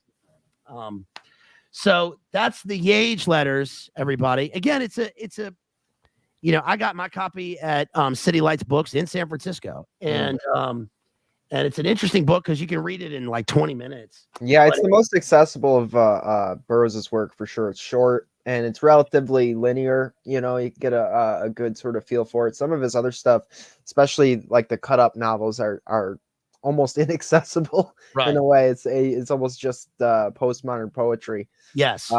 But the YAGE letters, Naked Lunch, these are books that you really can get a feel for. I think some of his best work. Guy was really degenerate. I mean, really, really degenerate, and sort of let that define his entire life. And I mean, we could talk for hours about the sort of debauchery that he got into, and the how bad that is, how awful that is. Yes, it's bad. Okay, it's bad. Okay, he definitely had a certain talent, for portraying scenes, making these larger than life characters, and giving you a feel for a certain atmosphere. There's a very Burroughs-esque atmosphere that he creates in some of his routines of just like the seedy sort of like I'd say like a seedy New York underworld, but really it's it's international. But I like how he'll take people that he knows in real life, but then he just exaggerates them like crazy and makes them these sort of larger than life figures. Like in the beginning when he talked about Bill Gaines and how Bill Gaines just burns out all of Panama looking for Pregoric or whatever. Yeah. They're like, oh, they're going to pass the special Bill Gaines law, but then he finally threw in the towel, went back to London or something. And it's like, so that's a real character that he knew in his life, but like he didn't literally burn Panama out. They were going to pass a law because this guy like bought a lot of Pregoric. Well, But yeah, I love how you describe that. I mean, the way that he describes people, like you said, is larger than life. But in a way, what he says that they do as characters, number one, is not. So he is. This book is different because it is letters, right? But he is. it's ostensibly letters. I know some It is. people have called that into question because he rewrote it and re-edited it and stuff. So they were like, and that's very much in the Burroughs milieu, is the sort of idea of defying conventions. And Yeah. it's a book of letters, but I'm gonna go through and sort of fictionalize it too. I think with I've got Allen Ginsberg's journals from India up here somewhere, and one of the things that he does is, I think I've read all of, and I've also got. Hold on a second, let me get this.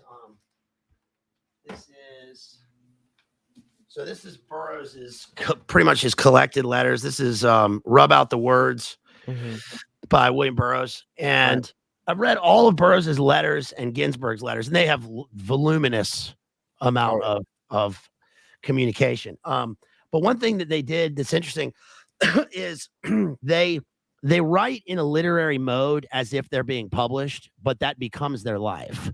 And it's interesting because that influenced me in a way that I have certain friends that when we write, even when we write, like if we write emails to each other, and then when I was living abroad, when we would write real letters to each other, like we would write like that.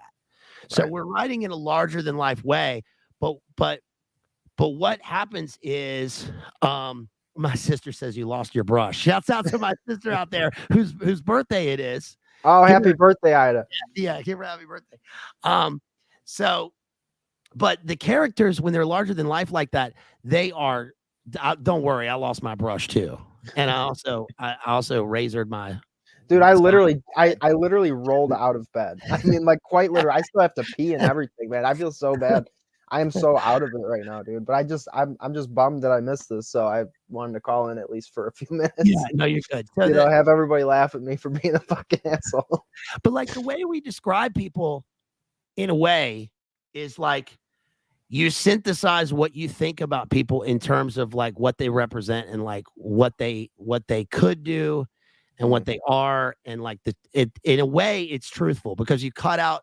It's more truthful because you cut out all of the like the day-to-day stuff, and you put in like what's their intention and what they did and what, you know what I'm saying, in good and bad ways. Yeah. And I think that's one of the interesting things about the way that they communicate.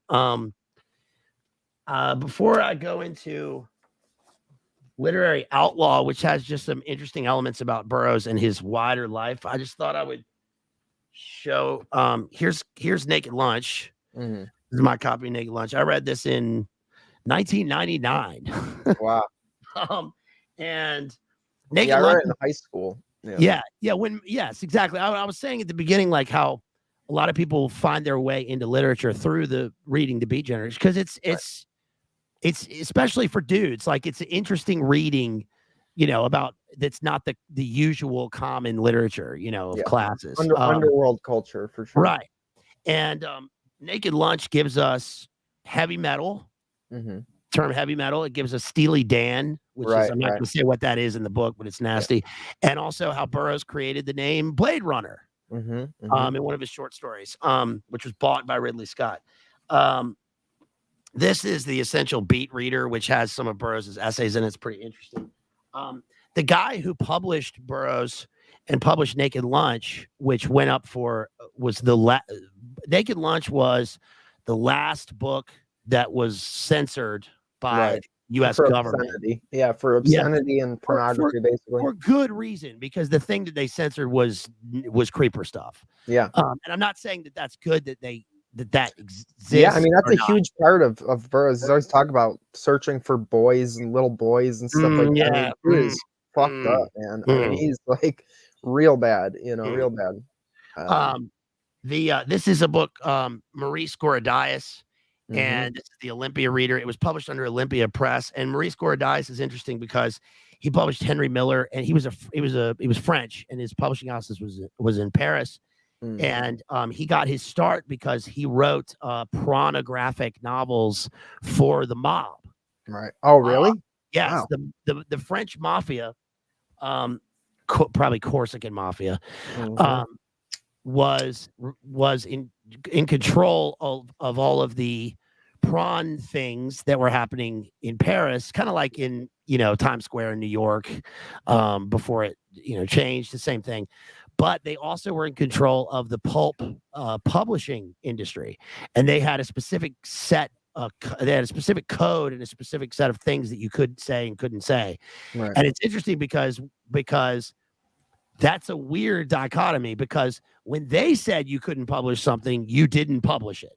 Right. But the things that they wanted published were pretty straight up prawn things. Right. And then Maurice Cordias formed Olympia Press, and then they published Burroughs. So it's weird how it's like a big circle. Mhm. And the other thing is, I got this book of Burroughs and his artwork. It's called Gentleman Junkie. Yeah. And this has all of his art and a bunch of stuff in there. And then the other thing I have that's interesting is did you talk about in the YAGE letters how he says all intellectuals in the United States are subversives? Yes. Yeah. I thought that was funny because it's very true. He's Yes. like, you have to be. He's like, you have to be in the United States. Yeah. True. Subversive. He says deviance. Deviance. Right. That's the word. Yeah. And he mentions Oppenheimer. Yeah. He's like Oppenheimer's. Yeah. Oppenheimer's deviant. He says nobody would tolerate this creep if he didn't have something to offer. Right. There's a picture in here. This is a Ginsberg book, and there's a picture in here of him. He was involved in all this political stuff, and he was accused of being a communist by not House Un-American Activities, but it was later than that. Well, Ginsberg was notably and publicly communist when he was younger. When he says in Howl, I was a communist when I was young. I passed out pamphlets and stuff like that with his mother. Well, it's interesting because he was one of them, but then he was also part of the opposite thing. Right. He was sent by the Cubans. Here he is, right here. You can see that. Mm-hmm. He was sent by the Cubans to the Velvet Revolution in Prague, and he was crowned King of May. And yet he was also part of these groups that were connected with the three-letter groups in America. And I'm not going to be able to find it. I have an autographed picture in here. There's a Russian poet. There's a Russian dissident poet named Yevgeny Yevtushenko, and I met him at a reading in Arkansas, of all places, and showed him this picture, and it was the first time he'd ever seen the picture. It's him and Ginsberg, and I'm not going to be able to find it quickly. Oh, here it is. So that's the two of them. Okay. See, wow, he signed it in broken English. Anyway, I thought that was pretty wild. Man, I'm so jealous of your bookshelf, dude. I got all my books packed away in boxes. I wish I could pull them out on stream, dude. I had to listen to the YAGE letters when I knew we were doing this. I re-listened to it on YouTube because my copy's buried in my grandma's basement, and it was like literally a text to speech, text to speech generator. So it's like, it was rough listening, and then to hear what is being said to certain parts, man. I feel like I'm tripping. I feel like I'm tripping because I'm listening to this dude talk about gay sex and ayahuasca. Well, it's wild because that's the yes. I'm not going to read that. Thank you for that super chat there. MAV, appreciate you. Ginsberg equals something. I'm not going to say what that is on here. It's just he's a creeper, dude. He's a pedo. But yes, thank you for the super chat. And he was. And I don't even want to mention that because it's nasty. But anyway, I mean, you can't not though with him. Like, you can't not allude to it in code or whatever. I mean, it's like massive. Like, that's one thing I did want to say. The fact that we're doing it on his birthday, like, I don't intend to honor the man at all. Right. Like, the guy was nasty, dude. He was like the G.G. Allen of his day. He just wanted to be a scumbag for being a scumbag, and he thought that made him special. That like being this subversive, like, was his role or something in society. And like, I think that's ultimately why he was the way he was, because he thought it made him sort of a special figure. Well, I think that it's what you were mentioning earlier. It's that, going back and rereading this stuff, for me, it's been 21 years since I read this book. Right. And so going back, I mean, so much has happened in terms of, I essentially think the same and believe the same things, but I have age to look at things in hindsight and things that I didn't understand truly like I do now when reading the book. And Right. That's so the sort of horrifying. experience I had. Yeah. Yeah. It's like I'm rereading these things like I did not get this at all when I first read it. You know? It's so horrifying. And again, the reason I'm not gonna read that is because number one, I don't even want to say what that is because it's but also because we're here and we got to use code to do that. Right. And but like you said, we can't avoid that he was a legit creeper. Yeah. Both of these guys. Oh, And yeah. and Yeah, so Ginsburg too. Yeah. And honestly, Kerouac sort of ended up at the end of his life hating Ginsburg and not liking them at all, Yeah. So it's another funny thing, the Beat Generation, right? They're just like, Kerouac basically drank himself to death. And there's there's videos you can watch on YouTube where Kerouac's in the audience heckling Ginsburg and Burroughs. Yep. Yeah, the Ed Sanders interview. We luckily we have discernment to be able to also we can read this so that you guys don't have to, but we can read this and determine the worldview and analyze the literature with discernment and not buy into it. Yeah, no, it's straight demonic, dude. I mean, it's straight demonic. And that part at the end of the YAGE letters was very telling to me, where he's basically saying, the word is evil, and to reject the word, like. He was Burroughs was a lot. There are a lot of parallels between Burroughs and Al Crowley because Al Crowley wrote Diary of a Drug Fiend in 1922, and this which again was harking back sort of to the Thomas de Quincey Confessions of a Opium Eater, which again Burroughs was very much inspired by. I don't know if he talked about this, but he actually got started on opium by his maid lady. House cleaning, take your opium. Like, yeah, no, he said, what did he say? She told me it would give me beautiful dreams or something like that. And she gave him opium. And then, for literally the rest of his, 80 years alive, he was addicted to opium on and off, and he would go through these periods where he would try to get sober. And then towards the end of his life, he was mainly just on methadone. But, he would talk all the time about how I don't promote drug use, which is a total lie. I mean, his books romanticize and make poetry this idea of drug use, and most people throughout his life and as far as his legacy, like, every like poetic opiate addict out there like loves Burroughs and sort of looks up to him as like I'm like doing something, like I'm rebelling, by taking heroin. And he talks about how my books are very anti-drug. Like, you read my books, you see the horrors that drugs give you, and for sure there's that, because he was an addict. And so he goes through these sort of waves where it's like on some days he's like, this is the best thing ever, and then some days he's like, oh my god, what have I done with my body and my life? And what do you call it, so he basically says, oh, my books are anti-drug if you really read them, because they show the withdrawal or whatever. But you also look at in his actual life, I mean, people would come visit him and bring heroin, and they would do it together. And to the point where that James Grauerholtz or whatever, that guy, that's one of the reasons why he moved him to Kansas. Right. Because he's like, he's going to die.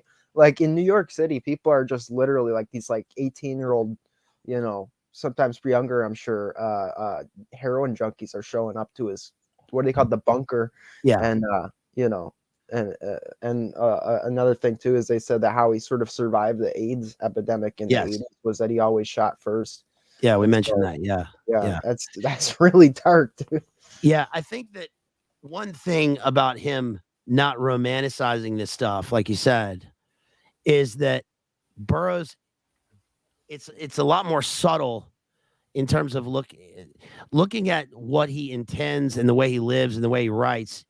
There's a more subtle subversion than people get on the surface level of his subversion.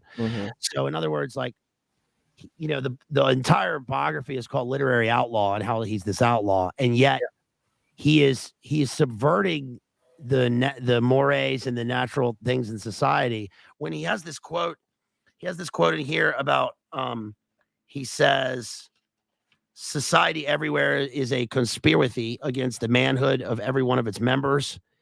And that's not really what he what he means is not really what you think he means. What people think he means is that he's talking about how people aren't free to live their best life, as they would say now, right? They're not free to be themselves. But what he means is that there is that C word thing that's happening, and he's part of it. But he also intends to use that to be able to do what he wants. So it's kind of like, I guess the analogy I would draw is like when people watch Saving Private Ryan and they say it's an anti-war movie, right? Mm-hmm. That's what everyone has always said in the reviews of the movie. It's an anti-war movie because what they see is, they see the horror of war and death and, but what's actually happening is that people do see that, and it is a pro-war movie. Oh yeah. I mean, it's like it's almost in like a way.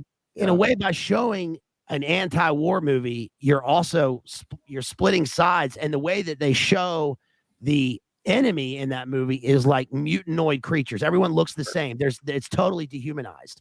But so, I mean, Burroughs does sort of push into also romanticizing it in a way too, though. It's not just like a plain like showing like this is what happened. Like he literally sort of like creates these characters and speaks so like Dr. Benson and stuff. It makes these like humorous routines, right? Of, like everybody's on drugs, and like. So like when he does Naked Lunch and he says like you can't write when you're on this stuff and you just stare at your toe for 9 hours, but then he writes Naked Lunch. Yeah.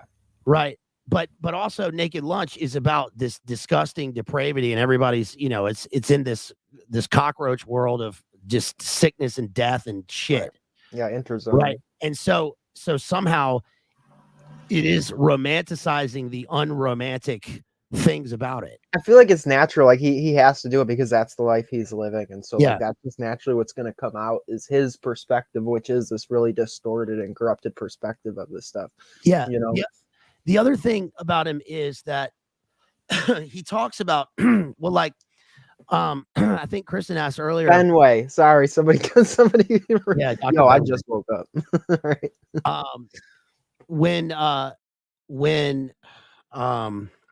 Yes, Kristen Slowboy Whiteboard asked earlier about were they doing? I don't know if this is out of context. Maybe I didn't read the chat, but were they doing these things because they were seeking a cure for opiates? Well, yes, in a way, because at the end of Junkie, he said literally the last line of the book Junkie, he says YAGE may be the final fix. So it definitely seems like that was sort of in his mind at the time, was this idea that I can get cured. And throughout Junkie, he talks about a cure. There's the cure in Kentucky. And all these different cures that they have, these routines and programs that they have for opiate addicts. Yeah.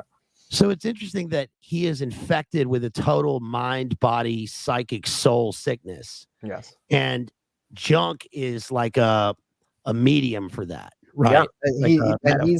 That's one of the things that are really that is good about his work is this sort of documenting of opiate addiction, the way he describes opiate addiction stuff, and how he says, the end of junk is the habit itself. Like that's what it is, it's the cultivation of habit. And but it's also interesting how he seeks cures. Like, for instance, he goes and he does the apomorphine cure, and he does all these various cures, but he's always seeking a cure in all the wrong places. For instance, he like the bunker was the orgone box, right? He seeks a cure in Scientology. He seeks a cure in magic. He seeks a cure in running away. He seeks, all these various things which are like psycho-spiritual, but he never seeks a cure in the one place where he could find a cure at least for his soul.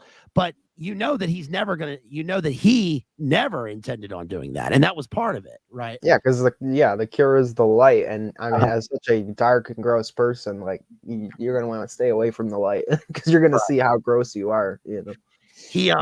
He talks about on page 198 of this book about telepathy, and he says He says, you could say it was an accident, but to Burroughs, there was no such thing as an accident. This is about the killing of Joan Vollmer. He believed that inimical forces caused accidents. In this case, he had been given foreknowledge that something awful was about to happen, that a smog of menace and evil was about to descend. He had broken out in tears, but he had not paid proper attention to the signals. If he had, he would have retrenched, cut his drinking, gone to bed. The inimical force that had caused him to kill Joan, Burroughs believed quite literally, was an evil spirit that had possessed him. This was a concept more medieval than modern, although whether the evil spirit is seen as coming from within or from without, the result is the same. And this is interesting because this is like a pretty normie biography. Now, which is it? Which one is that? This is Literary Outlaw. See, okay, I never read that one. I great. saw it at a library once. I wanted to read it, but it was sort of a larger book, and I saw it at the library once, and that's actually one I've never read. So I read Junkie, Ticket That Exploded, Naked Lunch, and then I watched a crap ton of like the documentaries that came out about him, and seen a lot of his recorded work. So that's really my knowledge of Burroughs comes from those. Yeah, books. This is a great biography. I've read it twice, and this is a great biography because it covers the whole wide range gamut of William Burroughs and all the things that were going on at the time. Not all of them, but I've committed to just fucking my hair up as much as possible. He says a divided personality with a capacity for wickedness can look for a psychological explanation or can believe that he is possessed by malignant forces. Both explanations are metaphors for the nature of evil, which religion and the ologies do not satisfactorily define, this says. In any case, Burroughs believed that there were occasions when an outside being took possession of him. This was not on the level of a save me from myself apology. Being occupied by an evil spirit was not an excuse for throwing oneself at the mercy of the court. Quite the contrary. Each time a battle was lost in a struggle with the invading entity, the price was high, the sentence heavy. One might protest that the evil spirit was a post facto explanation devised after Joan's death, but the threat of an outside malevolent presence ready to invade him was something Burroughs had felt all his life, even when he was young. And I think that, not to psychoanalyze or speculate, but it seems pretty obvious that the reasons for that are because of what happened to him when he was young, because of where he came from, where he was sent to school, and because of what he was introduced. I mean, look, being, like you said, being introduced to opium at that young of an age by the maid in a totally, sex magic Al Crowley mirror. Is obviously, like in both of these cases, it leads to the same thing.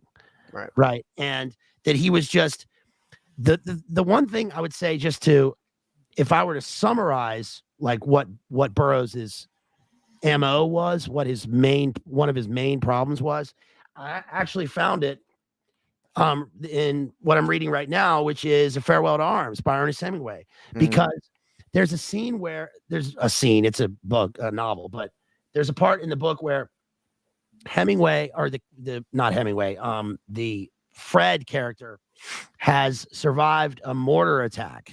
Okay. And they try to give him a medal and they're like, you acted bravely. Yes. Yes. And he's like, no, I was eating cheese.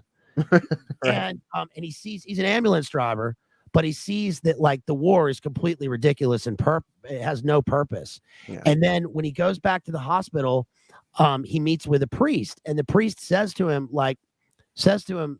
don't you believe in love? Don't you want to be loved? And he says, no, he doesn't. He doesn't believe it. He has no concept of what love is, and he doesn't want it. Even when he says he loves the woman, he's saying it on a level outside of himself. And I think that this is the same thing. This is the same thing that Burroughs actually said almost verbatim. Whenever anybody would tell him that like they cared for him and they loved him, he would push them away and say, well, that's nice, and pat him on the head. Right. He just had no, that's true. Yeah, he did say that. Remember that? He had no interest in love. He didn't, he was it was this, again, it was this weird inner zone. It wasn't like a love hate. It was like just this sort of nothingness, which is interesting because he was involved in magic. So he did believe in the spiritual world. He believed in the magical universe, but he was just the inverse, right? He was subversive and inversive, seeking truth Yeah. in in a shortcut magical ritual where he essentially saw Satan and is inhabited by a demon. Yeah. Yeah, absolutely. And he did, at the earliest time of his relationship with Ginsburg, say that he loved Allen Ginsburg, but Ginsburg basically didn't reciprocate. Because can you blame him? I mean, as ultimately fruitless as that sort of relationship would be, anybody who's going to spend any time with Ginsburg, I don't think anybody's like, that's my life partner. That's who I want, Right. Right. They another part in the book, just to start to finish up here, talks about how one thing that's not mentioned in the YAGE letters, which is mentioned in this biography, is that he says that YAGE and psychedelics are the complete negation of the possibility of respectability. Yeah.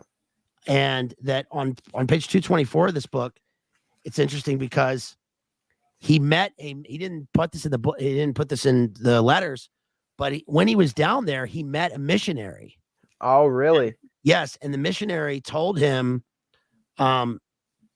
Jesus will come to you. Mm-hmm. And Burroughs said that he was taking YAGE, and it says Burroughs had been about to make another YAGE connection, but the missionary said YAGE came from the devil. He finally made the connection, and this time he did not go into convulsions. So it's interesting that he meets this missionary, and the guy tells him straight up, "Don't do that. That's bad." Yeah, it's just bad. Okay. Dude, I mean, it's a total rejection of Christian culture is basically what the Beat Generation was. In all morals, everything about it. All meaning, all structure, all beauty, all of it. He let's see, one last thing here. Telepathy, inimical force. Last thing I'll mention is that in 1961, when they were in I kind of mentioned this earlier, but in 1961 they were in when Burroughs was living in Tangier with Paul Bowles and the expats. Yeah, they were contacted by Tim Leary, of course. Yeah, and Tim Leary asked him to come to the annual meeting of the American Psychological Association, which was being held that September of 1961 in New York, on drugs and the empirical expansion of consciousness. And he wanted Burroughs to be a member of the panel. "We need your moral support," he wrote. "I know you understand the tightrope walk. The meeting could be the equivalent of the Armory Show for modern art." The Armory Show is people, for the folks at home, the Armory Show was the start of the modern era. It's where, in terms of especially painting, it's where Picasso sort of premiered, and it's where the nude descending a staircase painting came out, and then what's his face put the urinal on the wall, and they said, "This is brilliant. This is what stands." It's a banana duct taped to a white wall. It's brilliant. Exactly. And Burroughs responded, "Well, I don't think I will be going. What do you need me there for?" Right. But it says Burroughs agreed to attend, even though he tried the psilocybin in Paris that March of 1961 and found it awful. It made him nauseated and irritable, and the visions he had were not pleasant. He saw green people and purple fungoid gills. And this is one thing I did want to mention. That's one of his strengths, is his comedy. He does have some wit about him. He does have a sharp, biting humor. Where he can really just fucking tear a person apart. He really can. I mean, he's a dry wit. Yeah. And he has a knack for, like you said, tearing people down. And he does despise hypocrisy in a lot of ways. I mean, he does sort of embrace it as well, but he talks, he could sort of point out people's hypocrisies very, very decisively. And oftentimes, if I'm reading his stuff, I will end up laughing at a lot of the stuff he says. Right. Well, it's like Norm Macdonald says about hypocrisy, right? When some mass event happens, he says, "Well, the worst part was the hypocrisy." Right. And the people always agree, "Yeah, that was the worst part." And he's like, "No, it's not. What they were doing was the worst thing. So it's like that with Burroughs. It's like he despises hypocrisy, but the things he's doing are terrible. Well, he says he believes that it's human to contradict yourself, so he embraces it. He's like, yeah, contradictions. I'm a person. That's what I am. And Toledo says Irvine Welsh, I think, actually got the ugliness and sadness of heroin abuse right in Train Spotting in the Acid House. Accurate without the elitist background. I totally agree, Toledo. I think that Train Spotting is so brilliant, and and the Acid House is a great book. The Acid House is interesting because when I think of the Acid House, I think of how mad I am that I can't find my copy of it because I read it in like 1998, and it's such a great book. And I read it, and then it's in a box with all these other prose books that I cannot find. So that's that's my visceral reaction. But yes, Irvine Welsh is great. Also, his book Skag Boys. Yeah, I didn't see the new. There was a recent Irvine Welsh book. Yeah, movie. Sorry. Yeah, the sequel, you mean, to Train Spotting? I didn't see that. No, I'm not watching that. I refuse to watch that. Okay. Yeah, I'm not watching that. The original is so. I was in Ireland in 1995. It was right after, because Train Spotting came out in 94, and like it was huge. It was a huge movie, especially just the soundtrack. The soundtrack was so good, and that's where I found out about the movie. But yeah. You ever seen the movie? It's called Human Traffic. Human Traffic. It's like a British Train Spotting, but with ecstasy instead of heroin. It's kind of a funny, weird, like off center film. Like not a lot of people know about it, but I remember watching that when I was younger and thinking that was really interesting. There's one of those, and it's called Go. And it's got Katie Holmes. Yep, I've seen that. And that's interesting because the biography, one of the first biographies, sort of all-encompassing biographies of the Beat Generation, is called Go by John Cleland Holmes. And there's a scene in that where they're taking E's, and they're in the grocery store, and the guy's talking to the cat, and the cat tells him Shanghai Shek. Great scene. Yeah. But so I guess that's about it for us, y'all. Let me check and see if we got any super chats. Cheers to Amy. Thank you for that $10 donation. Really appreciate you, homegirl. And also, let me check over here. I do want to say I'm really sorry, brother, and I'm sorry to the audience. You know, I had a post liturgy nap that literally went too long, and I set my alarm, but I guess my phone was on silent, so I just you good. You're good. I feel really bad about it, so I'm sorry to the audience. I would have brought a lot more things to say had I not literally rolled out of bed and was like, oh no, we gotta quickly hop on here. So I feel like a total asshole, but I'm glad I could join for a few minutes at least. Well, we appreciate you, and we're just glad that you were here, and I'm glad you're here because you put some perspective and enlightened some things for us.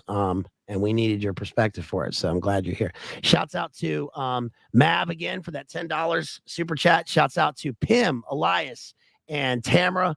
And I think that's it, you guys. So thank you all. I really appreciate y'all. I will. I want to say I will probably be streaming later on tonight. I got to get some coffee. I got to wake up, but I will be doing a stream later on. And as always, Henley, you are more than welcome to call in if you want. And sweet. Yeah, I'll probably be reviewing the Owen Benjamin Jim Bob debate because I wanted to watch that when that happened and I was asleep. So I don't know if that went on or not. I didn't even check, but I'm probably going to be watching that. So awesome. Well, we look forward to seeing it. And you guys can check me out. First of all, go, if you, everybody here is probably already sub, but go to Jerry's channel over at Exposing Powerful Lies live streams, and please subscribe to his channel. Give him a sub, support him, and please like this stream, share the stream. Shouts out to Amtown for that $2. Liturgy is exhausting. Also, especially today, it was my first day in the choir. It was the first, I just joined the choir, so I literally I was up all night last night, and then went to liturgy, and then tired my vocal cords, got home, passed out, and then just slept too long, dude. I'm a louse. Yeah. You were up there singing with the Steve Harvey choir. That's right. Yeah. No, Lord have mercy. The Black Baptist choir. That was me. James Brown was leading it, and it was great, man. It was awesome. I mentioned earlier this week, if you want to maybe we can get this done sometime. Doing a stream on some 80s sci-fi movies.